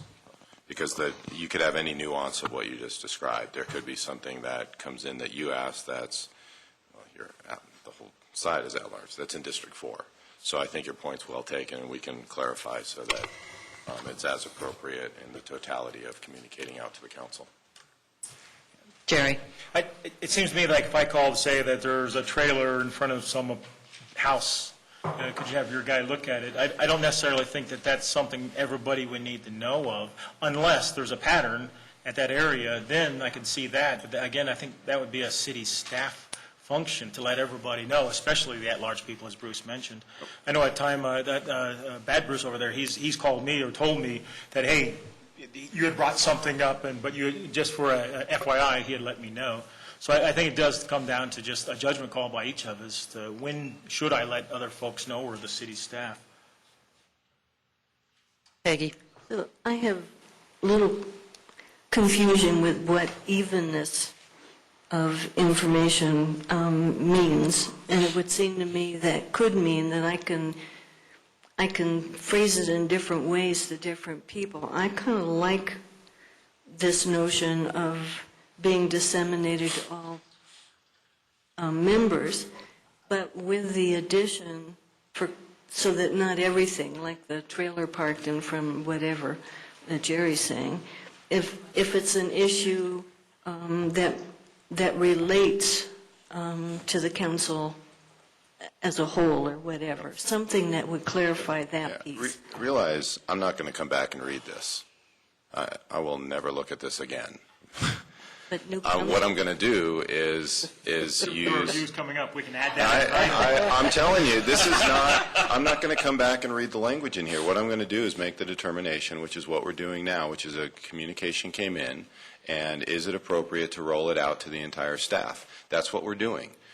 Probably a week after these were approved, that's what we started doing because it was unrealistic for us. The magnitude of emails that would have went out would have been just atrocious for us to be able to manage. And so you trust us as your city staff on things exponentially more impactful than this conversation. And so to the extent that what I'm attempting, and however we want to word this, but to the extent that council agrees that it is the staff discretion and responsibility to say, Jerry just emailed something in, it affects the at-large folks, we should make the at-large folks aware of it, or we should make the entire council aware of it. I'm just being straightforward that we're not going to come back and pick up this piece of paper and go, oh, it says X. We're going to constantly use. That's what our department heads are doing on a daily basis. They're using their best judgment and best management practices to make the decisions within their department. We're not coming back and reading it. So I'm not being disrespectful to the document. I'm just being real about how life operates. Bill and Peggy. And just a slight comment to Bruce's about something going out to the at-large folks in addition to a district. As soon as you've done that, it's a communication that's now gone out to the majority of the council. Of course. And that's going to be pretty unwieldy to deal with. So just my comment on that. Peggy. So I view this not just for staff, I mean particularly this part, but council and new council, so that when somebody gets, some new person comes on council, they look at this and they understand what we've tried to set forth. Now, could a council next November or December, a year from now, decide they want to change something? Sure. But this is... We'll actually have that conversation with them. Yeah, but this is some guidance of how we try to work together to accomplish things. So that's... Yeah, no, I understand why we're here discussing it. I'm just saying we can wordsmith, or we can get to the general. If you've got a different suggestion of language, I used evenness of information because we use it elsewhere within this document, and it was used by the council when we first put this document together. I'm not wedded to that language. However, we want to say that it's staff discretion and responsibility to communicate out to the council as appropriate. Jerry? I know in my day job, I have a lot of people work for me, and certain managers will tell me one thing that I will want everybody to know about. But it's constantly a judgment call.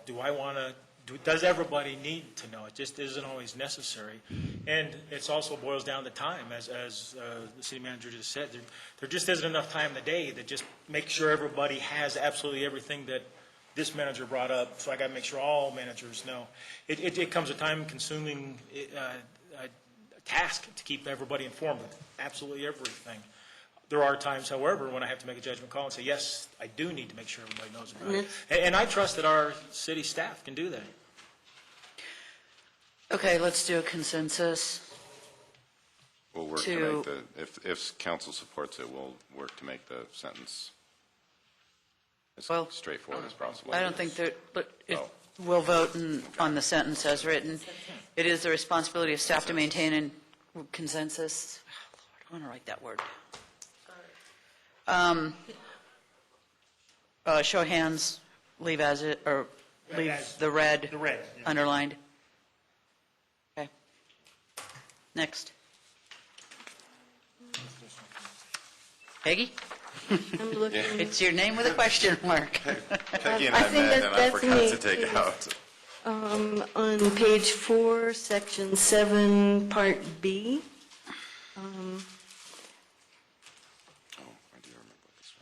So let me share my concern about this. Since one or more of us might want to attend a board meeting from time to time, I think it would just be simple, easy to say when notices are posted that council members may be attending. And you just do that, rather than trying to remember to say, geez, I would like to go to this meeting, because sometimes your schedule doesn't let you until the last minute, and then you show up or want to, but it's too late to notify the city clerk. So I think that's a simple way to do it. Just make it standard that we might be there. A legal question. If there's a public meeting being held, board meeting or whatever, and it's posted, does it also need to be posted that 3 council members could show up there? Or is it considered a legal meeting? And it's a legal meeting. Okay. So we don't have Board of Commissions having meetings without them all having been posted. That's right. That's correct. So we could all 7 show up at one and it would be legal. If it's posted, it's legal, yes. Okay. No matter who shows up, if you've done the 24-hour advance posting, it's a legal meeting. Okay. So we don't need... You don't always have a quorum to conduct business, but you have a legal meeting. So we don't need to put in a statement that 3 or more of us might show up? No. That's fine. That's fine. We have had an issue, and one thing we've tried to keep track of, I think we've got it managed now, but in the past we had subcommittees that would meet, and it would be 2, which constitutes a meeting, 3, which means it needs to be posted, and we were having a really hard time reining that sort of thing in. With the boards and commissions? With subcommittees of boards and commissions. Did you have something to add? I just wanted to ask for clarification from Councilmember Cole. Are you saying that when there's an HPB meeting and we've posted it, are you asking if it's legal for 7 council members to show up at that meeting? Mm-hmm. Is that what you're asking? Okay. Oh. That's not what she got. I didn't think that was... that's what I was asking. I didn't think that was the exchange that went on there. That's what we're trying to clarify. The meeting that you're posting for is the one that has the agenda of who's conducting the business. So if the posting is Historic Preservation Board and their business is historic preservation, then it's not a posted meeting of the city council. Right. But so then you showing up would probably not, although the rules are very flexible, it would probably not cover a meeting of city council. So we could show up, we cannot conduct business because it's not our meeting. That's right. So we don't have to have this statement in here, do we? I don't think it needs to be in there, no. So then my request would be to delete B. Wendy, was this something that helped you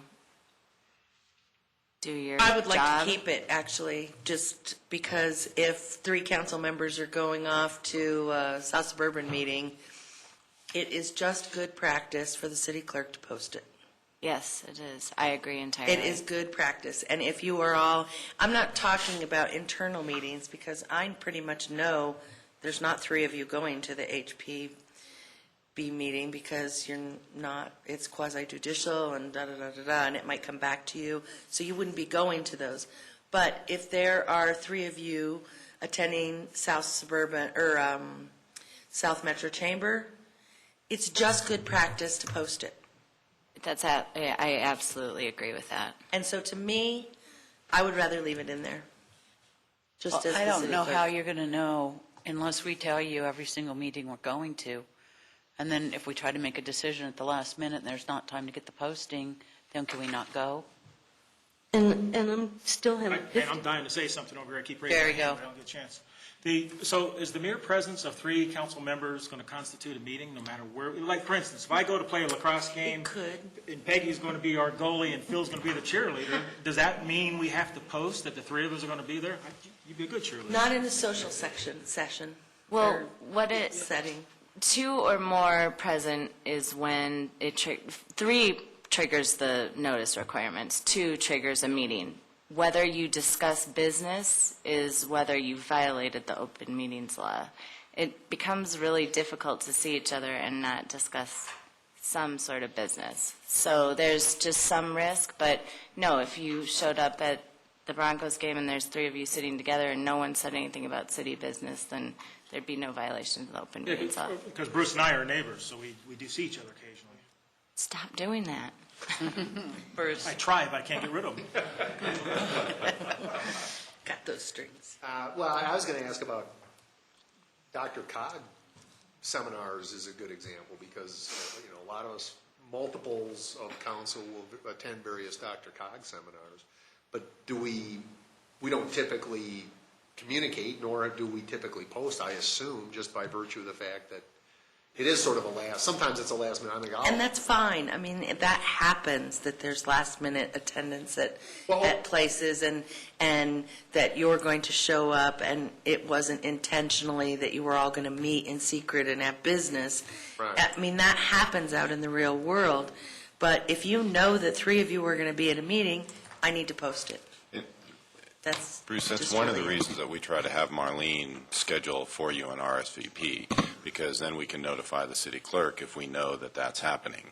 So to the extent that we can manage it, we try to Kirsten's comment about trying to reduce the risk, but to the extent that we can't manage all 7 of you and you do show up, just don't discuss city business. yeah, that's what's going to be asked. Stand in different All we corners. can do is our best. All we can do is the best that we can do with the full intention of staying above the law, doing it right. That's what we do now. That's what we'll keep doing. Do we want to make a change on this? Do we want to leave B in there or remove it? I'd like to remove it. As far as I know, several of us have gone to several meetings so far this year, meaning at least 3 of us, and I don't remember that any of those were posted. Some of them, the business seminars or the luncheons. I would suggest, if I may, just asking staff to make a small edit to it where you just include some verbiage that says, to the best of our ability, or try as hard as we can, as opposed, because I think that would cover if I decide at the last minute to go somewhere that Bruce is at and Bruce is at. So if that's appropriate, City Attorney, with that.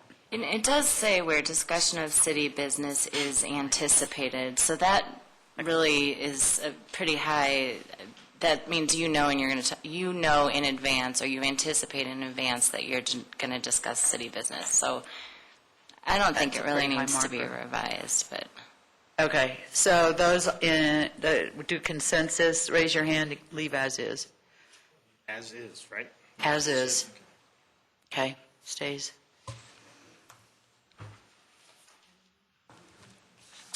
And several of you had brought this one up, Section 7 on page 5 regarding the council liaison role and the boards and commissions committee recommendations. What page? Page 5, Section 7. 8. 7 or 8? 8. I'm sorry, there are 3 ayes there. Try and help you out. So then this would be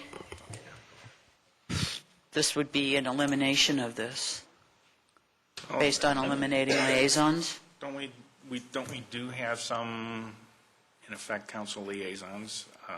You as our facilitator go to Metro Mayors as an example. I mean, so there are. These were specifically the council's I boards and commissions. Assigned to a board? Yes. As a liaison of the committee, that's a special appointment. I'm not really a liaison. Or, yeah. Yeah, it's kind of a different. The intent is boards and commissions. Yeah, these were the liaisons to the boards and commissions, and I thought there was a recommendation from the task force. Was there? To remove it. So, Peggy. So I was on that task force, and I've been thinking about this a good bit. And I think there are possibly 2 boards that we might want to continue to have a liaison to. One is the library, one is the museum, and my thought on that is particularly if they think it's a good idea. If they say to heck with you all, that's okay.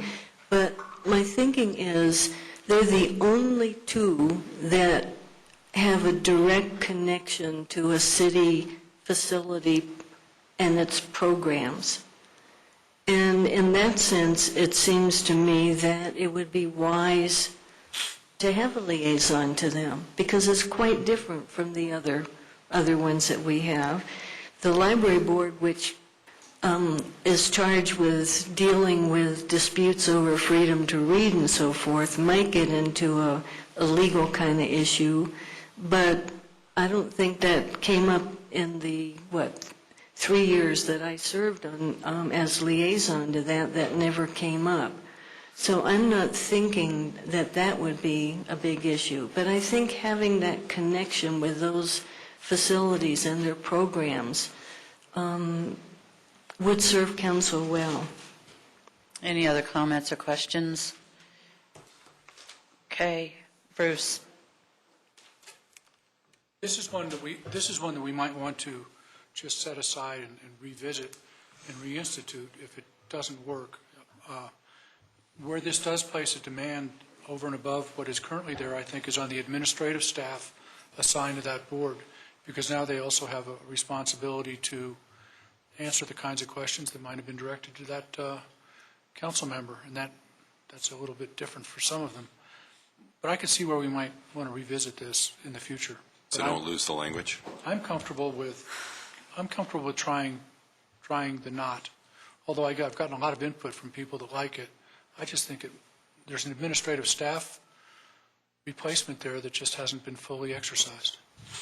Jerry?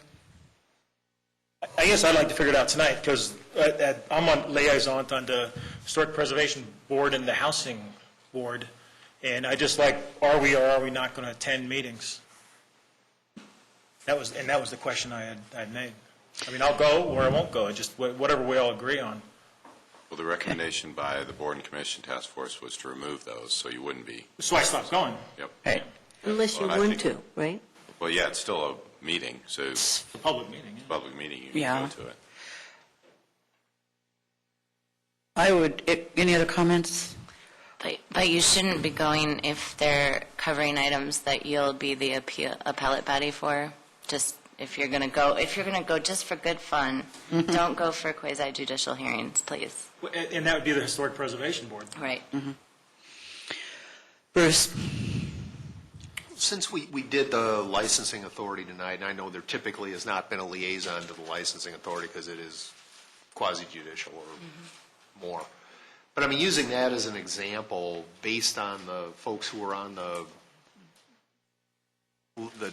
board and commission's task force, what's your guys' interpretation or sense of the type of communication we had tonight with a board relative to the communication we've sort of experienced in the liaisonship roles? I mean, any of you want to chime in on that? One of the things that was said during our discussion with the task force was that a nice alternative to the liaison would be to have a either study session or breakfast with these boards and commissions. And I think at that time the general consensus was that there in our evenness of communication, that definitely provided that. And then it also provided a better platform for them to communicate with council versus us visiting their meeting, you know, and having 5 minutes on the agenda to talk city business. So that's definitely, I think if this goes away, that we should try that for a year and have that a different level of communication, different relationship with them on that. And let's see how a year goes. And that's actually, Mayor, what we're doing right now. So that's part of where that group came before you, and we've got the others on Scheduled. tentative. Yes, scheduled. Okay, Phil. Just a quick comment on how, Bruce, your comment was on tonight and how it kind of worked. And I had just a little disappointment on a disconnect, not the hugest item, but I had actually asked if there were any questions or issues or agenda for that subsection of our agenda today. And then when Bill mentioned that he had forwarded some questions and it didn't come through, I was kind of wondering where did that get lost somewhere along the line? It got removed because the vast majority, and we'll follow up with you, of those are administrative issues and not policy issues as we saw them. So I had communicated back to the board that we were not going to be putting those forward because those were administrative. Because he kind of had in his mind that... I know. Yep. Okay. But that's... And so there was a little bit of a disconnect, and you know, I might suggest, you know, in the future, make sure that cycle is hit so that there's a good understanding jointly on that. Realize, too, that liquor license is a very unique animal, and there's little discretion in some areas and a little slightly more in others, but point is well taken. Okay, so ready to consensus? Well, Well, I'll repeat what we're going to vote on, but Bruce, not vote. One thing I just wanted to clarify was nobody who was on the task force has any different view of the recommendation at this point. You guys are all pretty much still on the same page that the recommendation to make the liaisonships go away at this point is the right answer. Well, one of us is. Well, all right, to your point, other than the museum and the library. Mm-hmm. Okay. So, show of hands to remove item 8, council liaison roles. With the... Holding for a year. And try it without it for a year and revisit this again in 11 to 12 months. Can I ask a question? And I'm sorry, my mind is not remembering this. Where or how do we have language that would say that we want to meet with them as a whole body, a given number of times a year, or at their request or at our request? Because that latter part is, I think, what said. I think that there was reference to that in the task force report, and it's a clear understanding with staff since they've already started scheduling things. So unless the staff drops the ball and we forget about it, which I don't think either one of those will happen simultaneously, we'll be fine without adding more language. Okay. I mean, what we're considering now is part of that task force report, too, to just drop the liaisons. So if we're dropping them from that based on the recommendation, And that recommendation also said, let's meet. Well, we said when the recommendation came to us, we want to meet as they request or we request. It seems to me that does need to be in this part. Okay, we'll do a consensus on that. First consensus question, remove item 8 with the intent of revisiting in a year. Raise your hands. Okay. Second consensus is to add verbiage indicating we will have a study session and/or breakfast with appropriate boards and liaisons over the next year. We can copy the language from the recommendation from the Board Okay. and Commission. But that was in here already. Raise your hand if you want staff to add that language. We'll replace 8 then with that. Just, Jerry asked a question. It was in the task force report to you all that we talked about some of the sections. That was one of the reporting sections. Yeah, it was in the task force report, but it's not in the protocols. So, Is that where yeah, that's where you saw it. Count me as a yay, whatever it was. To vote to put it in protocols. I'm not voting. Yeah, just consent. So we'll Okay. take the language out of the task force. Yeah, and add it into here. Got it. Okay, and that looks like we're on to legislative rules. Correct. Mayor? Yes. I do have a question on page 6. Oh, okay, I'm sorry, go ahead. Jerry? Yes, and D. So where on number 1 there, it says, and others. What are others? Pets. I talk to my dog all the time, for sure. But I was just, it was going. I don't know. I think we Talks should back, too, it's pretty cool. take that out. Just say on the public. Yeah. Okay. It could be vendors or it could be other. Elected officials. It's everyone. All elected officials, staff, commission members, boards. I'm honest with everyone. Or the press. It's Presses may or may not be a citizen. That's public. I was just kind of wondering what it was. Yeah, I wasn't looking to change it, I just wanted to. Okay. Any other, Bruce? I've got a question about, and I think this may be where it fits, or someone can direct us elsewhere. What is our policy regarding reading emails into the record during a city council meeting? This is the section where we talk about our conduct with the public and being open to comments, but I don't think we have a policy about reading emails. That'd probably be, I'm looking at our attorney, but I'm guessing that if we added something or needed it, it would be in the legislative rules, not in the protocols, because that's how you conduct business. Yeah, but we. I'm fine with that, to move it to that, but I want to make sure we discuss that. We're gonna, next item is legislative rules. Everybody ready to go to legislative? Okay. So legislative, Peggy, are these your changes? Yeah. Okay. In Section 2, the main heading council meetings, I would like us to just discuss the time changes for meetings or times of meetings. I personally have a problem with us starting meetings at 5 or even at 6. My own preference would be to start everything at 7 and try to not be repetitive in things so we get out, in reasonable time. But you want to hear my rationale or just? So what your point is what's in red, you want that added? Well, that's a separate thing, the time piece. Okay, I'm To the sorry. general head. I'm sorry. So in Part A, we have the 7 o'clock for the regular meetings. Don't have a time set for special meetings. And so we could, and emergency meetings is a whole different issue, but the special meetings and whatever we're calling study sessions, it seems to me, I'd like us to be consistent in when we start meetings. Because at least some of the times, some council people have difficulty getting here when we start a meeting, particularly at 5 o'clock.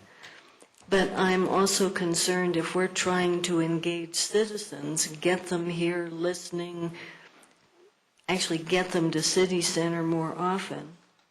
I think it's very difficult for members of the public generally to get here really early. So the current standard, just so everyone understands, the current standard that we're working from are the study sessions start at 6, regular meetings start at 7, and then we've had a couple examples where we've started at 5. We had the budget study session, and that was to try to avoid a Wednesday, a third night. And then the other recent one, when we had John come from Longmont, is that's when he could make it, was at 5 o'clock, because he had his council meeting to get back to. And so I'm certainly, I understand Councilman Cole's concern. I guess I'd say if you're going to do, obviously we need the flexibility, especially when we have guests coming in, but to the extent that the only change that the council has agreed on is a study session start time of 6. And so if that's not working for the council and you want to go back to a 7 o'clock start time, we certainly try to minimize the changes because that affects obviously the council, the public, and us. But that's the one decision that you guys had made, was to start study sessions at 6. And if I can just add, I have discussed the meeting times with a number of other mayors in other municipalities, and their meetings jump around a bit, also based on agenda length and based on if guests are coming and what they need to do. But their general practice is to their regular meetings to keep those as consistent as possible, with the exception of having to pile a study session on top or behind it, which we've had to do occasionally. But that the study sessions tend to need to stay a little bit more nimble, just in terms of the things that come up. So I think based on what we have in terms of an agenda, we've had some that by starting them at 5 or 5:30, we still went past 11 o'clock. And while I don't mind the late hours, I think at some point it's just a matter of how clear our minds are after 6 hours of debating and decision making. So anyway, that's just some input on keeping a little flexibility with them. Peggy, do you have a suggestion then on B?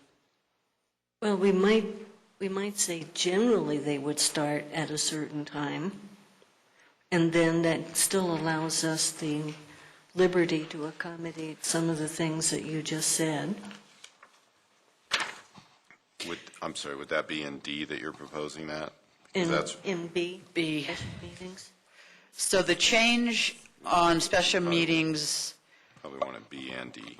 And then I wanted to talk about D in a little more detail, but anyway, separately. So special meetings right now, it states that they shall be called by the mayor at the request of a majority of council, published not less than 32 hours. You're saying conduct at the request of the majority, notice given not more than 32 hours. I don't know that there's a substantial change there. In the red, you're looking right. at red. I'm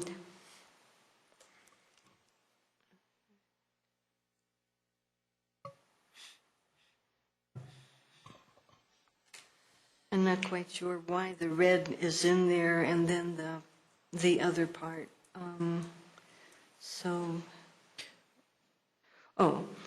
The part of the red is that it's at the request of the majority of council. No, that's the same too. So I'm not quite sure why that red is there like that. So forget that part. Whose red is that? I had a question on that one. Peggy's. Well, I'm not sure if I did that or if Michael did that. Well, I wrote it based on our conversation. I think the statement here is that right now, the request, I think I made an error in the text because I think, Peggy, correct me if I'm wrong, but it was that others could call a special morning or a majority of council, right? So right now it's called by the mayor at the request of council. I could be remembering it wrong, but I thought it was that or at the majority of council is what you wanted it to be. Well, I think even the way the original's worded allows the majority of council. The mayor is doing what the majority of councils ask him to do. So I think, and I'm sorry, Okay. Michael and I talked about this about 3 months ago, so Okay, so everybody okay with leaving B as is? I do have a question. Oh, hold on a second. Jerry and then Kirsten. Based on the red, if it's saying the majority of council, I mean, is that, so this is going to only be at a meeting, a posted meeting, that majority of council is going to make that decision? Of course, yes. That was my only question. So, and I think that actually, if you read, it looks like I made an error because it matches the language. yeah. So it doesn't actually change anything. Michael, you've got your evaluation coming up. That's twice tonight, you guys. Are Come you, on. who was scorekeeper tonight? I'll keep score.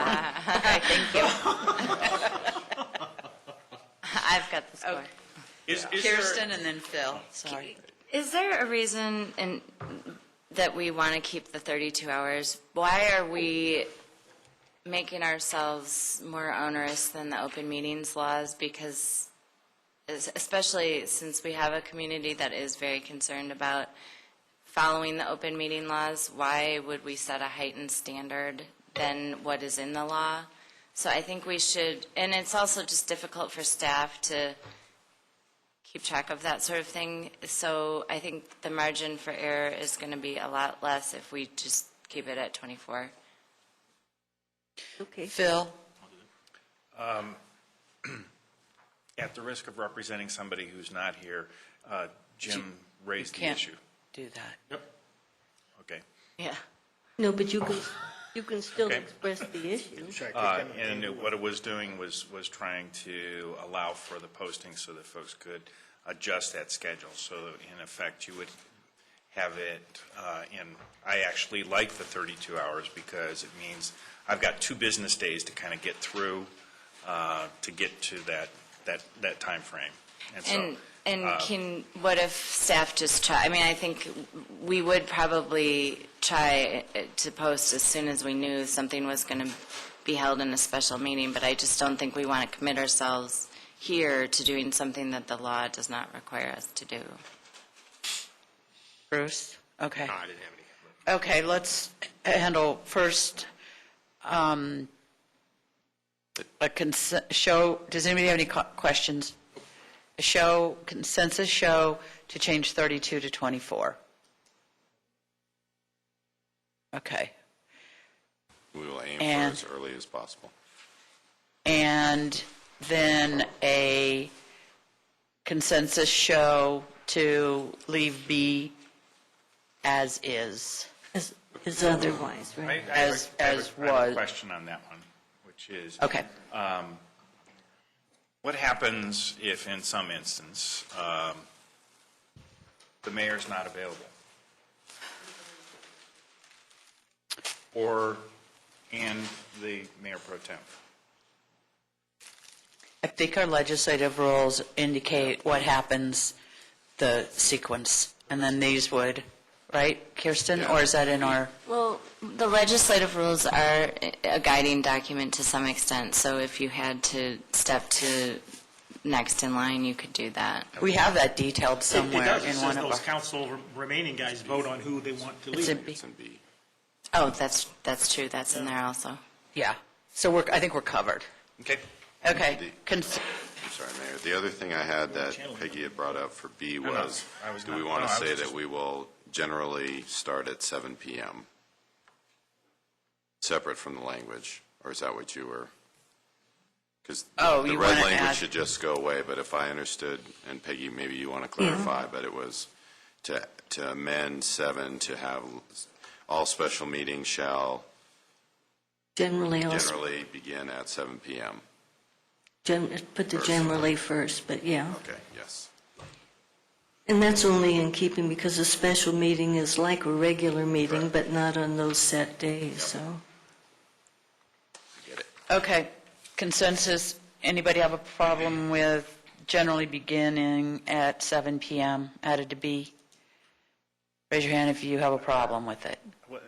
No problem. Is this for regular meetings or including? Special meetings. Special meetings. Just item number B, which just deals with special So meetings. special meetings are not study sessions? Correct. We'll deal with that on D.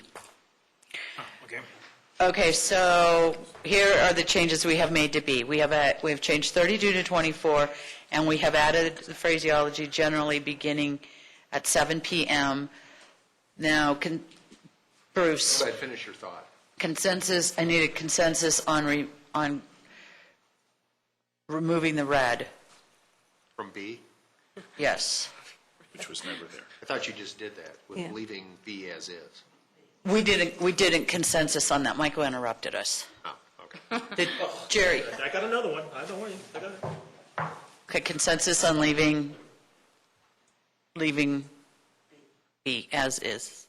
Well, with those changes we've already made. What about the 24-hour thing? When- That, wet, 24 and 7 p.m. Gotcha. All right, we're good. Okay. Okay, yes. There are no changes indicated here to study sessions, so I guess per some conversations several of us have had vis-à-vis the open meeting laws, Kirsten, can you maybe give us just a quick refresher, or not a quick refresher, as to the protocol regarding open meeting laws as constituted for regular versus special versus study session meetings? So the open meetings laws require for all three of those, they all constitute a meeting. So that means that all have to be noticed when two or three or more are present. The only area that the open meeting laws delves into when it comes to where you can and cannot take a vote is in an executive session. And it's very clear that no final action per a vote can be taken in an executive session. There's nothing in the open meetings laws that prohibits voting in a study session. So I would suggest that if you can delegate to me some language that makes it clear that council can take a vote or consensus vote, or by consensus direct staff to take certain action in a study session, that I would like to add that into the legislative rules. Does that answer your question? I think so, yeah. And clearly voting in a regular meeting and a special meeting is anticipated, so that doesn't need to be clarified. But the issue That's right. is just a direction with respect to consensus in a study session is what you're asking for. That's right. I think we should be clear that it's consensus to give staff direction. I agree. Okay, for both of those meetings, because we have to have some agreement on what we're asking staff to do, and short of using the tote board, we have to have a mechanism.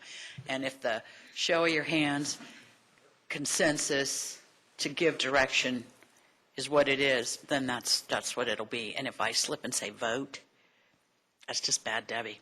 Right.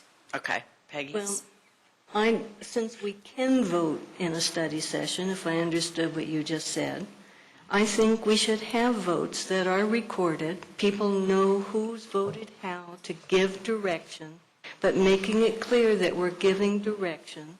And if we need other language to say that certain kinds of things or nothing will be final action in a study session. I'm not quite sure how to word that. But generally, that's what we're doing, is giving direction to come before us in a regular or special session for final formal approval or whatever. So that's where I would recommend not using that term, formal action, because there's certain things that you're just prohibited by law from deciding in a study session. For instance, the budget, because per the charter, it has to be sent to 2 readings in a public hearing. No, that's okay. But I think there are some things that you could take action on in a study session. So I would recommend removing the term formal action and then replacing it with that you can give, you can vote on the direction that you want to give to staff. The study sessions are meant to be informal, so to ask the clerk to be recording votes is really going to be cumbersome, and it almost does a disservice to the purpose of the meeting. But that there's nothing that would prohibit you legally from doing that.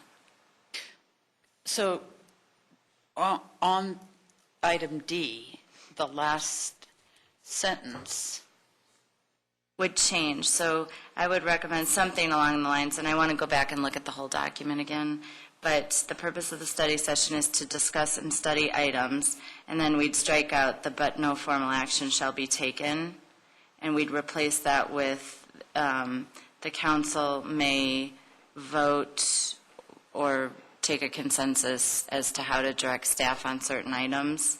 We would leave in probably that study session shall not be a forum for public hearings, because you're studying items, you're not conducting, you shouldn't probably be conducting a public hearing ever in a study session. Jerry? The budget, for example, where we did do our little non-vote that we did. It's just a game then. It's if we make our decision, I agree, you don't agree, and then we go into this other formal meeting, and then we take a vote, and it comes out the same way. It seems like there should be times, or it should be documented, who is agreement with that consensus or not. Well, I think the more to your point, though, is that the real discussion, the substantive discussion of how you're going to vote should be occurring in the public meeting. So you can agree in concept to something in a study session, but you really should be discussing in the public hearing context why you've now made the decision and taken the final actions. I guess what I'm thinking is like the budget, whereas a item I may decide that I'm for it in my non-vote, but then when we get into the formal vote, I may then not agree with it. That's right. But again, I think I don't know. I would like to see a record of where were we at the study session. Yeah. It doesn't bind me to that non-vote. Bruce? But if I disagreed with it, couldn't I introduce an amendment and say, whatever it is that my desire was, and get a regular council vote on that amendment? In the regular meeting? Regular meeting. We just don't do that. We just don't exercise it, but we could do it. Right, you wouldn't even be doing an amendment. You just, at the time that you're making your final decision, which is in the public setting, the public hearing setting, that's when you would just have the liberty to change your mind and vote a different way. So, again, you can have your clerk record the votes, but the whole point of the study session is to have the informal discussion and move things along and get your real work done. Peggy? So, based on what you're just saying, then the 40, how many policy questions we had? 40-some policy questions we should be voting on the second reading, or first reading, but we already had that, the second reading of the budget, so that we have recorded motions on those policy questions. No, because you're doing it on the totality of the budget. That was to provide staff Well, no, direction. but I'm just talking about the way that I Kirsten don't think that's what just said this. And so how are people going to know how council people stood on the policy questions if we don't do that? So I don't see a problem in recording the votes in the study session. If somebody changes their mind based on something that's said during the public hearing, then that can be reflected in amendments or whatever. I don't see it causing a problem to take a vote as opposed to having whatever kind of head nodding or smiling or twinkling of the eyes or frowns or whatever for consensus. It seems to me important to record the direction, who's giving what direction. And it's okay for people to change their mind when they get to the regular meeting or special meeting. So I would just comment on that a little bit more, that they're two separate issues. So one, yes, you can have your clerk recording a vote if you want to use your time that way. No, I don't think there was any reason for you to have to discuss every policy issue, because what typically happens is you get presented a budget that your staff and their professional decision-making think is a reasonable budget. But this was a way to get some guidance and feedback from you before it was sent to you for a formal decision. But the council communication for the first reading of the budget, I believe used some words like council directed. Well, how did they direct if there wasn't some kind of implicit vote or real vote, but we didn't technically vote? And in some cases, the word supported, and in some cases a stronger word than that was in the council communication. So I think it's totally, I think it's desirable to have what we decide and who's deciding which way, and we're not bound to that in a study session when we get to regular meeting. I believe it's important to have that recorded, who's voting what way. Okay. The question on the table is, does the council wish to have the directives provided in a study session vote recorded? Assuming that you're changing D. So we voting now? Is it the? Yeah, we would remove. So this is not in the record then? Right. So, yeah, it would, basically, we'd add verbiage in D that would require voting to be counted. I guess I don't, it isn't that I don't want the public to see all of this. We do everything we do in public. If they're not watching tonight, they can watch it tomorrow. They can read it. They can get it 3 different ways all the time, forever. Study sessions are helpful in so much as it gives us more of an opportunity to have a more loose debate, a more free-flowing debate. We stay organized, we stay professional through it, but it allows us that opportunity.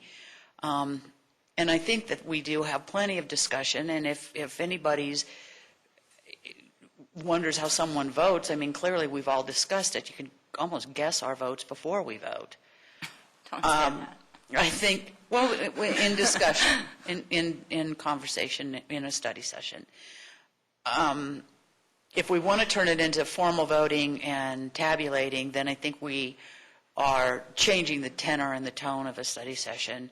And while I don't have a great, I don't want it to sound like I'm coming down on the side of not being open in public, because that's certainly not where my head is. It's more about having a meeting that stays at a great debate level, as opposed to gets too into the pickety counting type of thing. And I think directing staff it's a step to the final process, which is the final approval that can be debated and discussed during 2 public hearings and 2 discussions where council has opportunity not only to ask questions about what's going on, but to have discussions, to pull items, to make amendments, to state their opinions. So there's 2 opportunities for all of that. I feel, honestly, a more perfect platform than a study session is. Bruce? I kind of would tend to agree that the general study session is more informal, if that's even conceptual. But to Peggy's point, maybe the issue for the budget, which actually did have a lot of policy content in it, notwithstanding we were giving direction, I mean, maybe the proper way to handle the budget is as, quote unquote, a special meeting as opposed to a study session wherein votes on those policy items would be recorded, which tend to agree has some value in that venue.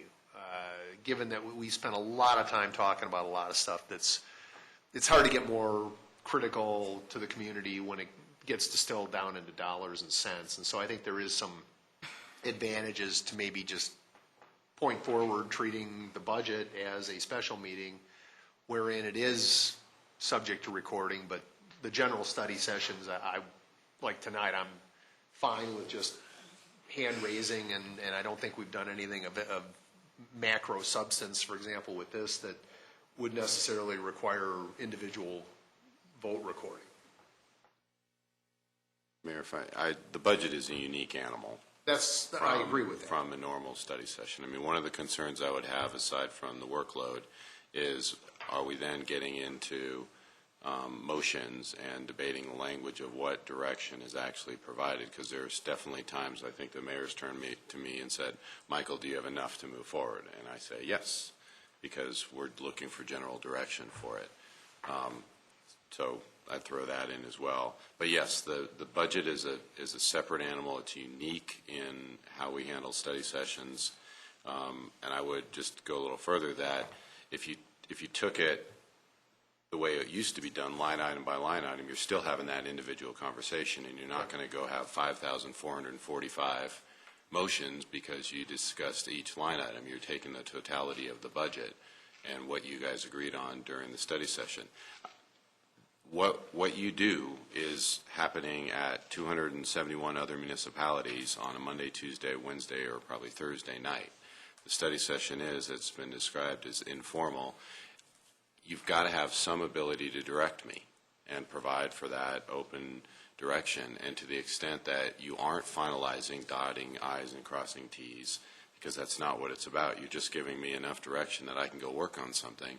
And if I'm doing my job, I being staff, then we're going to come within that bullseye when we come back that we generally heard what you wanted, and you're going to tweak it and continue to get it down until it gets into the formal place. And so this is the place to massage all of that, and I think it's easier to keep it more flexible. Now that's whether you want those votes or not. It just, that adds ramifications in terms of language, and are we writing down what the motion is that you then voted on, and now we've got... We have to start recording. Bruce. Well, we are recording. Peggy. Oh, yeah, well, I'm not sure. What am I thinking? Just to go a little further along what Michael was saying, if we're going to vote, then we are going to have seconds. We're going to have motions. We're going to have clarifications of what the vote was. When we get into the whole parliamentary procedure agenda, and nothing will kill a good discussion than that. And our study sessions are to have discussions and ideas. I don't want to get to formal voting. Now, the budget, I understand, maybe we want to make sure that we record how people's consensus was, because there's a special issue why we'd want to do that, just for our own memories, if nothing else. Yeah. But that's really just a different circumstance. I do not want to get into voting at study sessions, formally. Peggy. I think, well, number one, we always voted in the past until sometime earlier this year, or starting December last year, whatever. And it didn't seem to be a major issue. I can see that it would be easy to vote on some things and not on others. Like we sort of talk about, hey, go in this direction. Do we all want to go in this direction? But we didn't really formally phrase something. We just say, hey, work on this, bring it back to us. This is what we're generally thinking. So I don't see that we would need to have to vote on everything. And as we've already said, the budget is a different kind of animal. But I do know that occasionally what I thought we'd agreed on when we give general direction wasn't what I thought. It's not fault of my ears or my brain or whatever, but what I thought we agreed on wasn't exactly where we wound up a month, weeks, whatever later. Having certain kinds of things in formal motion helps clarify exactly what it is we're thinking. So I still think that we can have some flexibility, but I think it's really important to vote on key things, and not just certain key things, not just the budget. Phil? I, for one, value the format of a study session. It has a level of efficiency. We're not burdened in time in having to record a lot that's there, but our sessions are recorded, so folks can go back and view them. I agree with Deb. They're very open meetings. We do have even some public here. Being in a position of trying to get tangled in our underwear by going in and out of formal votes and informal votes and in a study session, I don't think works very well. And just like we've tried to have some clarification around when our start times are for meetings so that we don't get too confused as we move along and say, oops, we didn't pull that together, and Wendy's calling us back for 30 minutes ago we did something and we have to now clarify it. I, for one, love the ability to have the informal discussion, our ability to ask questions without having to have an absolute motion and folks making a motion is something that I enjoy and would support. Jerry, and then we'll take a... Yeah, I just want to remind everybody of Protocol 2H. Let's wrap this thing up and move on.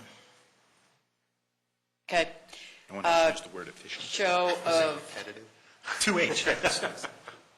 Show of consensus to... I'm going to suggest on D for study sessions, we list in there a start time of 6 p.m.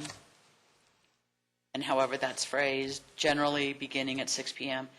And other than that, that remains the same. Consents, pardon me? Now, what about her, she had some recommendations. For council may give direction to staff.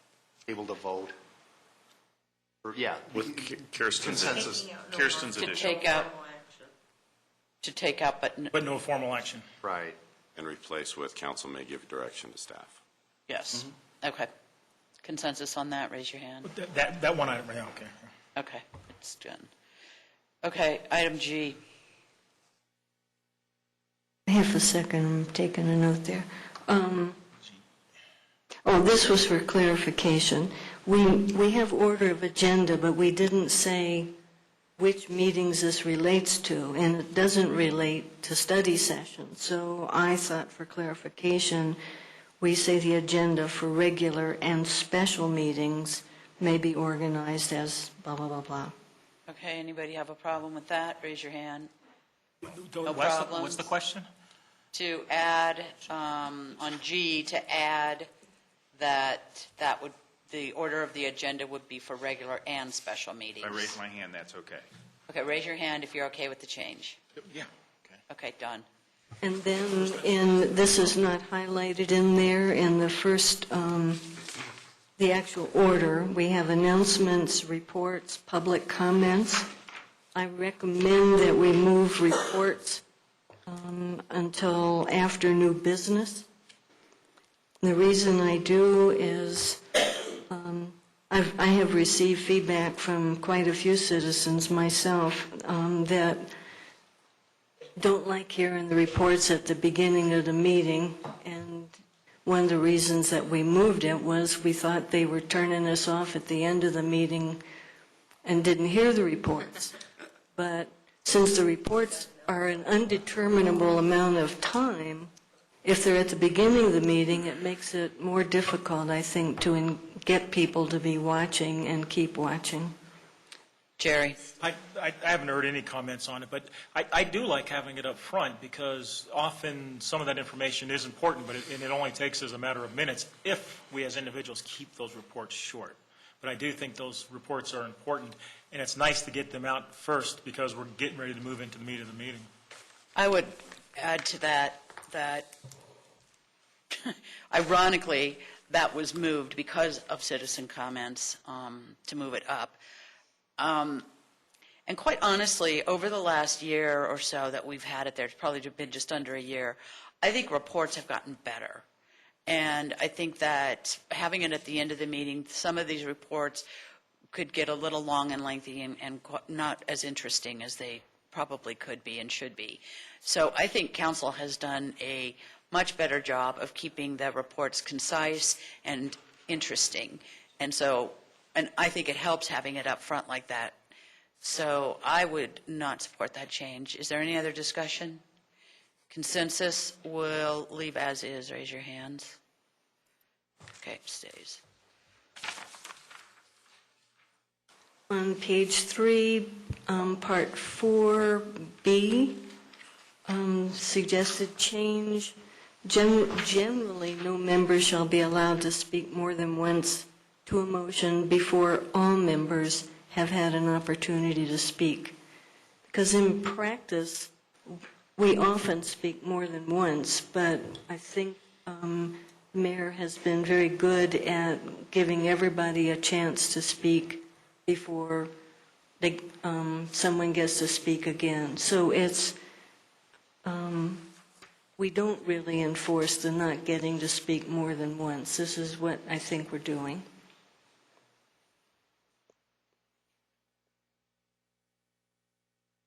Okay. This is also for boards, is that right? Yeah. Okay.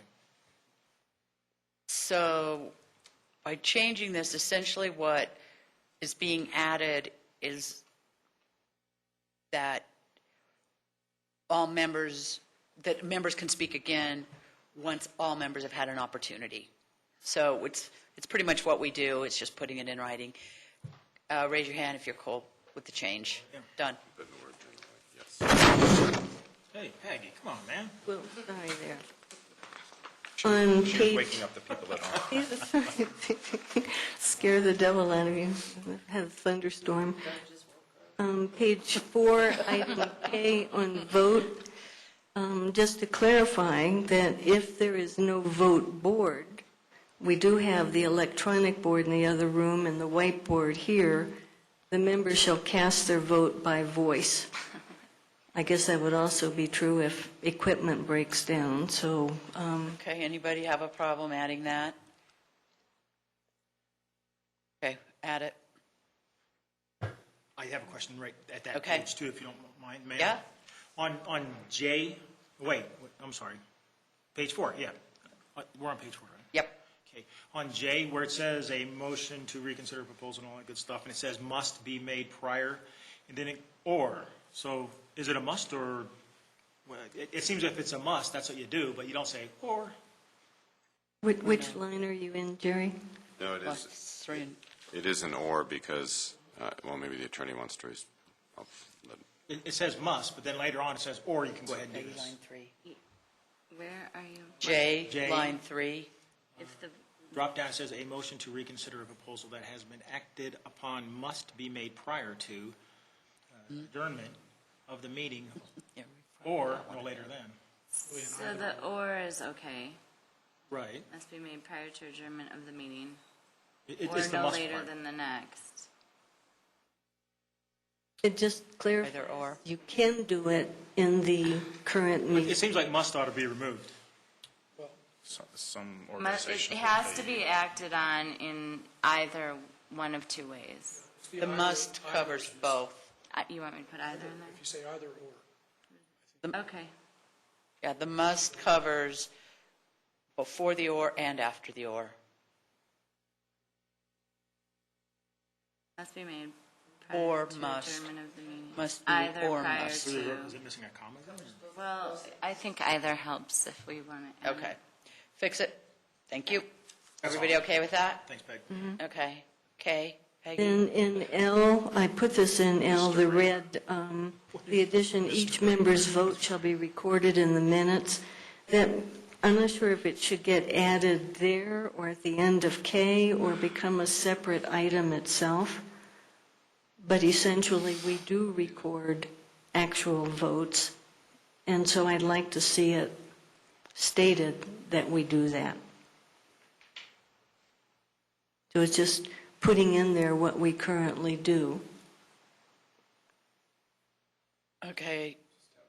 Any questions? Okay. Do you want to add this verbiage to L? If so, raise your hand. Okay. Does not get added. Well, the other was to add it as a separate item. I asked Would you. you like to add the verbiage as a separate item? Sure. Isn't this really, I don't know if it's something we have to put here. Doesn't the charter say we record our votes because no one can abstain, so I don't see it as necessary to include. Entered upon the journal of the council proceedings. Right. That's you. So it's already, Yeah, I don't think we need to include it here. Okay, yeah. Okay. I'll believe it. Okay, are we cool? Yeah. Okay, Peggy? Last one. On page 5, this is item U, 4U. That's Roman numeral 4U. This is what we started doing last year, and I thought it would be helpful to have it in our procedures. Nominations, this is for the election of mayor, and the mayor pro tem. Nominations will be accepted at the meeting by the city clerk, and each council member will cast a public vote for their selected candidates. The council members may be allowed allowed to ask, I left that word out, allowed to ask questions of the candidates prior to voting. And we did that last fall, and I thought that was really helpful. Okay, everybody understand that? Does anybody have any questions? Show of hands to include it? Then. Okay. I have, Question? I'm sorry, real quick, if you Yeah. don't mind. On Q, divisional questions, give me an example of what that is trying to tell me. That means if there's 2 points, it's kind of like splitting cards in poker. If there's two questions that are being debated, you have to stop the discussion and debate one question. Okay, You can't okay, debate two. that's, okay. And then my other question I had on R, a motion to adjourn by a member is not debatable. Does it require a second? Mm-mm. Should we state that? Because in every other places, it does require a second.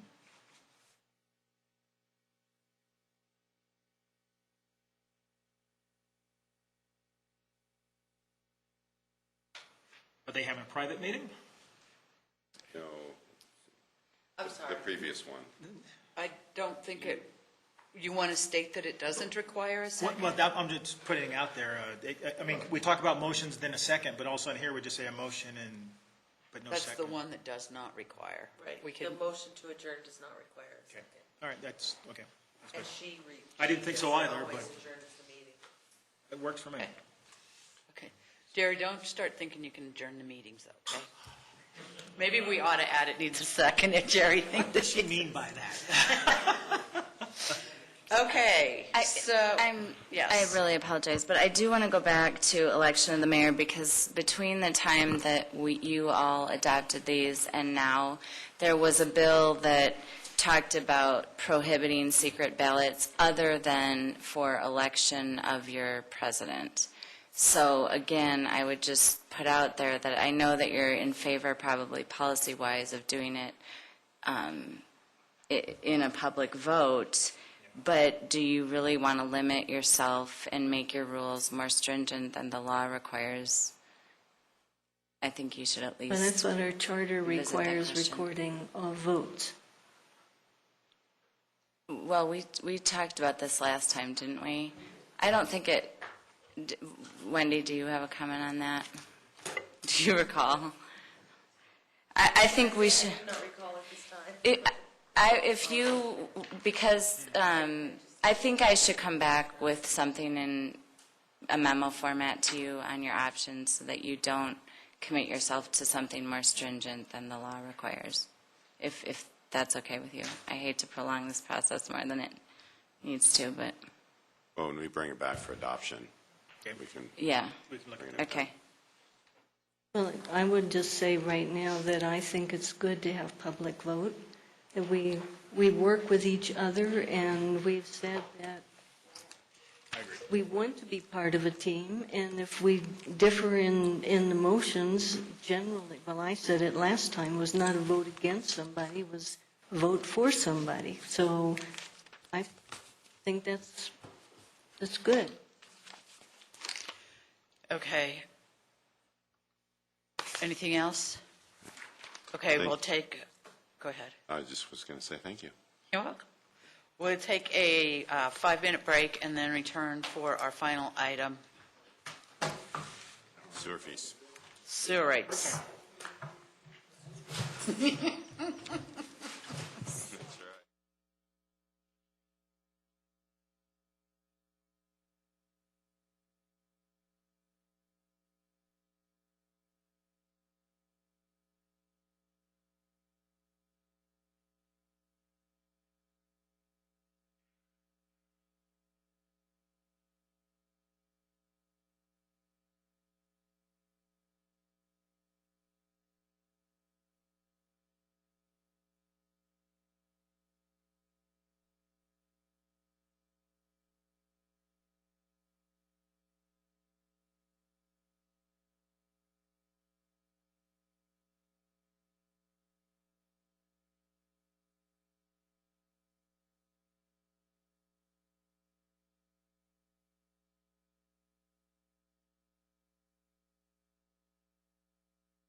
Charles? No. Doug? Good evening. This was one policy question that was in the 2013 proposed budget book that council did want some more information on, so it was tabled to tonight's study session. And that is staff recommendation of a 2%.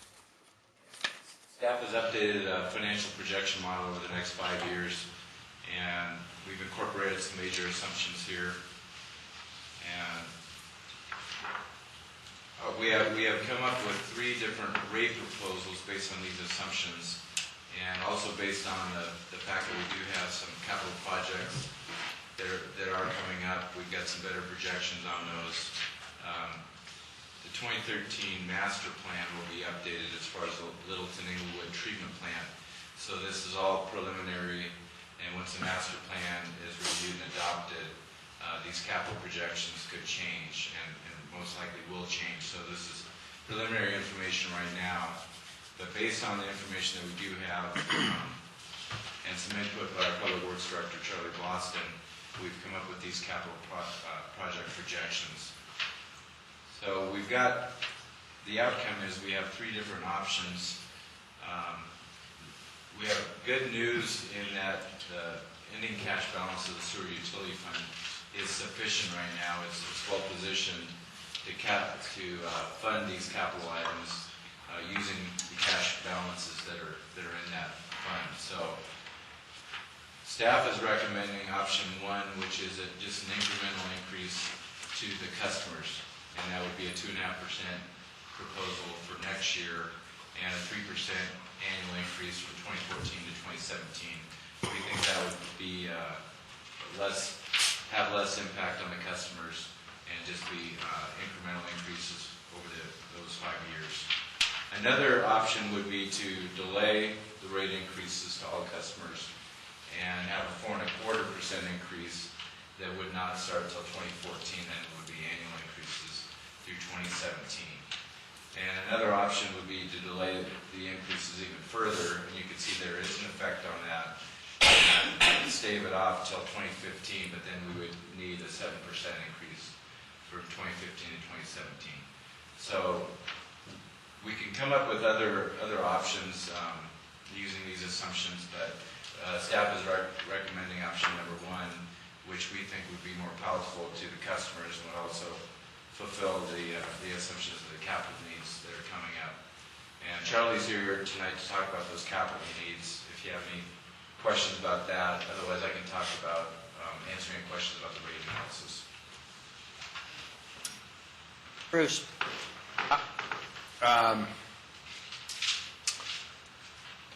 Well, where to begin? So if I understand what you guys just said, let's see, option 1,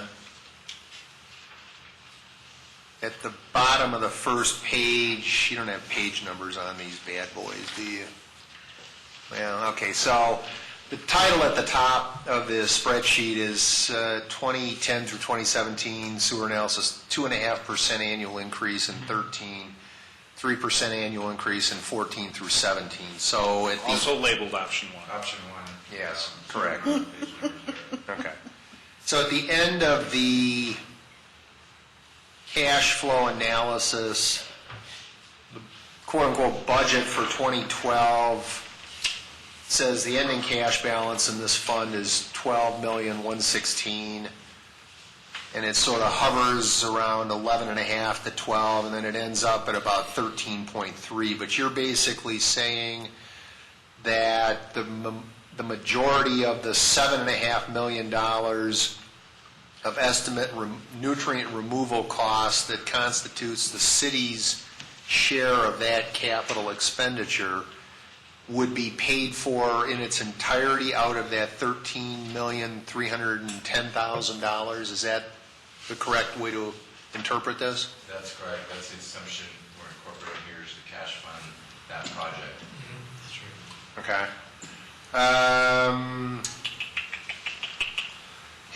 Where did you guys get the assumptions for the spreadsheet? So for example, at the bottom of option 1, page 2, which is the rates for the single families and multifamilies and so forth and so on.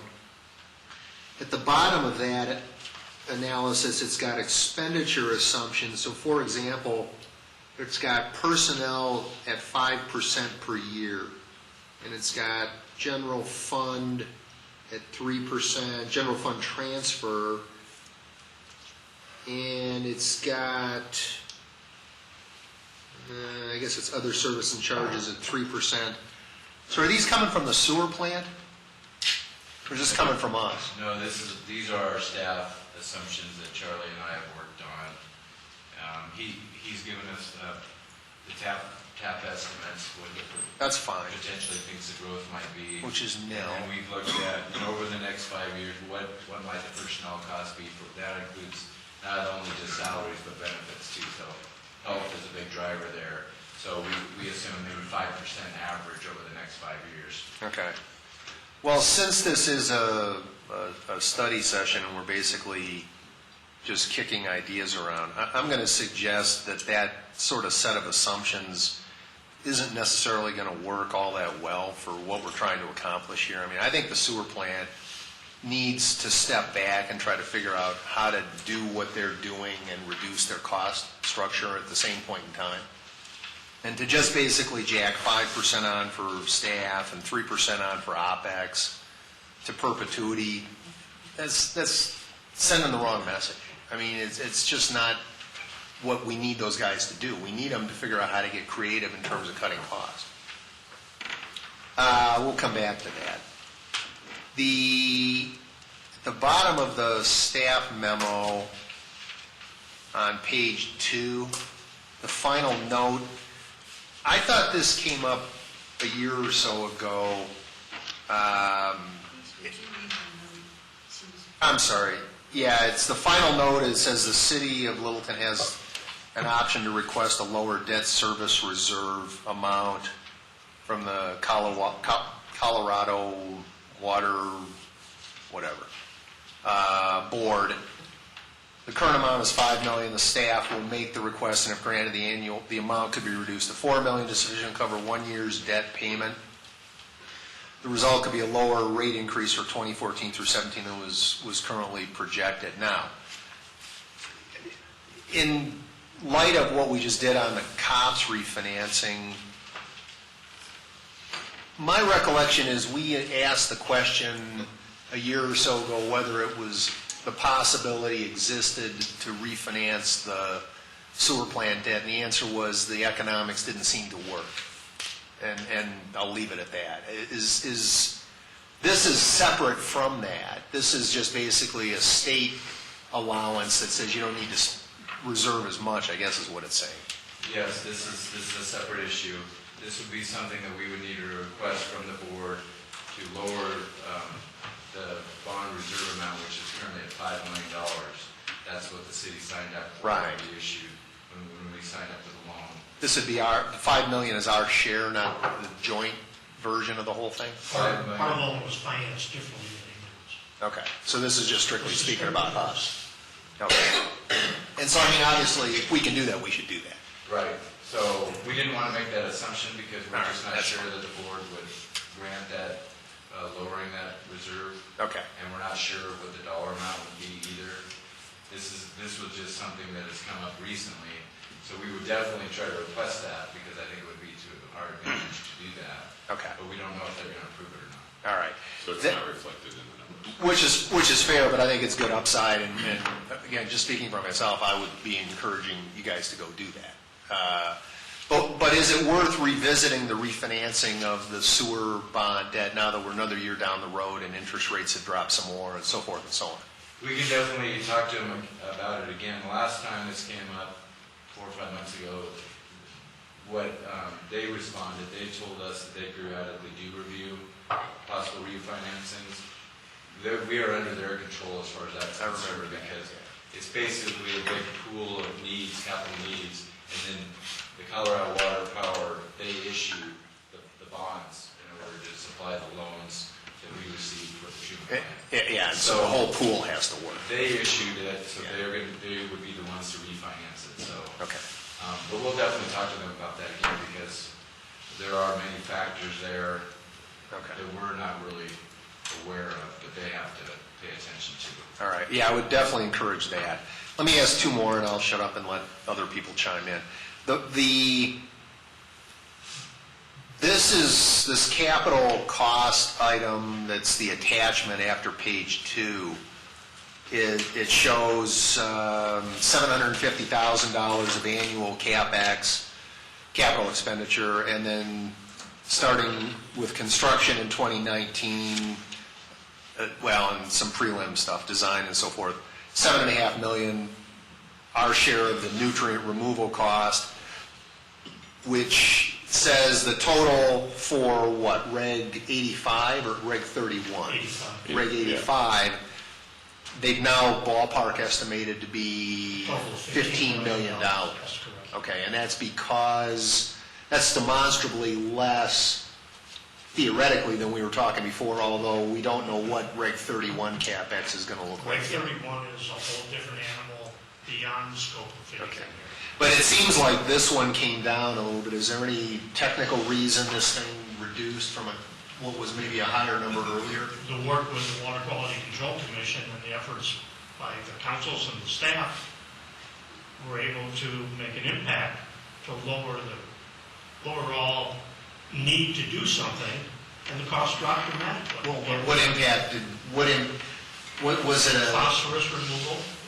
Because what we're doing is we're coming back and we're saying that because we had already gotten to a certain level with, what was it, nitrogen? Yes. That we didn't need to spend as much. So it had to do with work that we had done previously that we were levering. And again, you're getting to a point where the staff is looking more closely at what needs to be done and how much it will cost over a period of years. When you're trying to project something that's going to cost 10 years from now, it is a guess. And I don't want somebody to come back to me in 10 years and said, you said it was only going to cost this. No, I understand. And cost theoretically, the technology should improve and so forth and so on, and theoretically it'll reduce over time. This is very good news, actually. Yeah, and the other thing is, remember, we were using the state's numbers because the state had done it, which was averages, I believe, Charlie, that they used across the state, and we were not counter-arguing those numbers because they were so high. We wanted to use it as part of our argument of this was unrealistic, and what these numbers are is now, as Charlie has indicated, they're both taking into account the changes that were made in regulations, but also our staff, meaning the treatment plant staff, looking at the numbers, so they're much closer to real numbers than the state's. Okay. Exactly. The last question I'm going to throw out here is, I understand what you guys are doing from a financial perspective vis-a-vis the rate structures that we need to approve and ultimately give to the sanitation districts and ultimately our own citizens. But I still am going to push back on the need for a parallel process in terms of either political or litigious activities in combination with people like Centennial and our sanitation districts. And that is continuing. Okay, well, I'd like to get some feedback on path forward. I know there have been conversations, but hypothetically, if 85, I know we think now that this will satisfy us with respect to Reg 85. Correct. The order of magnitude of Reg 31, notwithstanding it's another 6-8 years after this, maybe 5 years, is so astronomical that the nature of building reserves for that sort of boggles the mind. But before we sign up for anything even close to that, we have to be able to represent to the citizens of sanitation districts and the ratepayers, broadly speaking, that we have taken every step that we can to push back on this. And if that means, for example, per conversation Kirsten and I had, you force the state to come back and get a summary declaratory judgment that you have to do this, I think that's a good thing. I think it just raising this issue and getting more political light of day on it at the state level is absolutely a critical path for us to follow on if we're going to ask people to step up to the kind of money that we're asking for. And is even worse after this gets done. I'll stop and I think invite you can go everyone else. further, and Charlie, correct me if I'm wrong, but I think the staff at the treatment plant are going to tell you that it's not even technologically possible to address it. So we've got a ways to go, but we are continuing to work on it. We're still working with I can't remember what the group name is. Yeah, seeing. The coalition. Well, if I may request some periodic status update of the content of the path forward. I don't need granular details, but it'd be nice to get broad strokes that said, here's our approaches, here's our timelines, here's our milestones. You know, just so that we're all on the same trajectory. Jerry? Cool. So I think the option one with the plan for the lower rate increase year to year, I think it is certainly more tolerable. My question, though, it really relates to the debt coverage, the debt ratio. So which gets more and more favorable with each year. By the time we get to 2017, I think it's a very favorable number. And with each option, option 2 is better than option 1, and option 3, the debt service or the debt ratio. Why is that ratio so favorable by the time we get to 2017? Well, basically, it's because we're trying to raise money in order to pay for those capital projects. So the minimum debt coverage is 1.1, but because we're raising the service charges up in the revenue section, which is a positive thing toward the debt coverage, it's basically exceeding what our operating expenses are. So we're taking that money and just going to put it into the lockbox, as they used to say? Yeah, because the debt coverage doesn't take into account the capital costs. So we're just looking at this line that says operating surplus deficit. Right. That's the line that's part of the computation for debt coverage. So anything below that for capital, which we're going to be expending, that doesn't That's go... pretty later on. Right. So, okay. That doesn't go against the... So then when does the money start to be used? For the new train project, the permitting would be in 2017, so that's just the very beginning of the project. So then at that point, the ratio will start going down? Have you done any projections beyond that? No, I have not. The cash reserves would go down, but I don't think the debt coverage would go down. And I think we actually, we're going to be paying off some of these loans, but I think in proportion the other loan's going to go up. So I think our loan payments are going to be the same up through the end of the cycle in 2025. But So even though we're paying for that new project, which we may or may not have to do, who knows, but at the same time, with our debt service ratio so high, and if it's going to, is it going to stay high? I guess that's what I'm thinking. If it's going to stay so high, and even though we're spending money, it makes me wonder. It doesn't seem to make sense to me why we should ask for a rate increase to increase our revenues when the debt ratio is so high. yeah, we're going to need that 13.3 million at the end of 2017. We're going to need 7.25 million of that. So the ending cash balance will be dropping. So if you do a projection beyond 2017 into 2020, something like that, it's going to go back down to 120 or something, or even closer to 110. Yeah, because we're gonna be maintaining at least the 5 million that we'll need for the reserve. So it might be at 6 or 7 million at the end of the capital project whenever the new church project is completed. Thank you. That's it. Peggy and then Phil. And I think I said this when we first talked about this a couple weeks ago. I'm not tending to support the idea of charging people now for something 3-4 years out. So I'm wondering about a fourth option, what it would cost to not increase this until 2017 or no earlier than 16. But because people may move. I mean, we will be charging at least some people for something. They won't even be here. They may not even be alive, bless their hearts, but they may not be here because they move out of state, out of Littleton, out of our service area, whatever. So we generally, I think, don't charge people up for, 2 or 3 years ahead just to build up a reserve. So I'd be curious to know how much it would cost with a sudden increase to do the project. Well, I could try to answer that, and I think Charlie's got an opinion on that too, but you can see what option number 3 would do. Yeah. And if you do stave that increase off to 2015, it's a 7% increase. If you're talking about doing it in 2016 or 17, then you're talking about maybe a double-digit increase. Yeah, no, so I was thinking not just the percent, because if people are listening or when they see this, they'd be interested in the actual dollar figure as much as the percent increase. How much do I actually have to pay if we delay it? If you don't raise any rates until 2017 and say, we're going to cover the expense and you're doing double-digit rate increases, a 10% increase over today's rates would be about $22 a year minimum.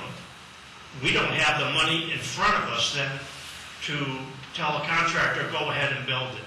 I don't think it's possible to do that. You have to collect the money up front and save it in order to pay for the improvements that are going to have to be started in 2017. Or finance it, with bonds or...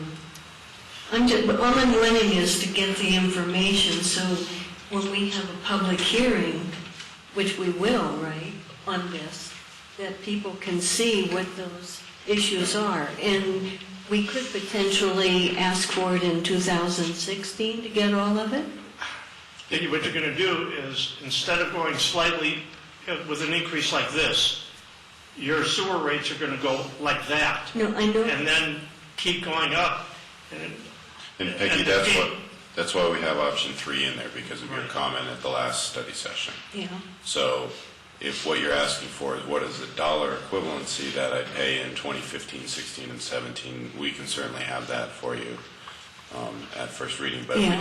we did hear you, and that's why it's in No, and I figured Charlie's. that. No, and it's not, Charlie, for me, I'd like the gradual, but for folks who think they aren't going to be around for whatever other reason, they're probably not wanting to pay up front. So, Well, it's hard to address the fact that you're going to be charged a sewer rate to collect money for something that is going to happen 10 years from now.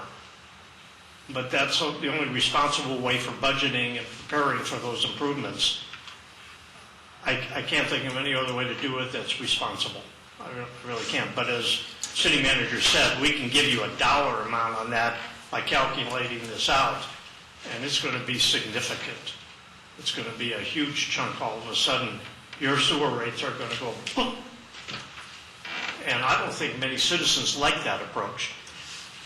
I passed this information on to all the districts earlier this week and asked for their comment. To a tune, they said, let's go with option number 1. Absolutely without question. but that was the managers, right? Pardon? That was the managers, not the citizens in the districts. I did not suggest all the citizens respond on this. It was only to the manager. They're representing their citizens. We know, based on before, that the citizens complain to them when they don't like something, so same as here. Doug? Yeah, I think what Peggy And then Phil. is asking for is mostly in this document already. Option number 1 would be an annual increase of less than $6 a year or less than 50 cents a month for single family inside city or outside city. If you just look at option 3 and you have a 7% increase, so that's just pushing it out another couple of years, but you're looking at over $16 a month more for inside city single family. So the farther out you go, like Charlie said, it could be $22 or $25 a year if you push it out another couple of years. So the closest, the narrowest that we could start, the latest we could start would be 2016, because we have to have it for 17, right? I'm just for fact. Well, in the first couple of years, you can see what the costs are for permit and design, so it's not a whole lot of money until construction, which is in 2019. You need the whole amount to start the construction. And even the design, or you don't have to have it to start the design. We can do the design and the permit work for $500,000 for us, and another $500,000 for Englewood. But in the first year of construction, which is 2019, you need all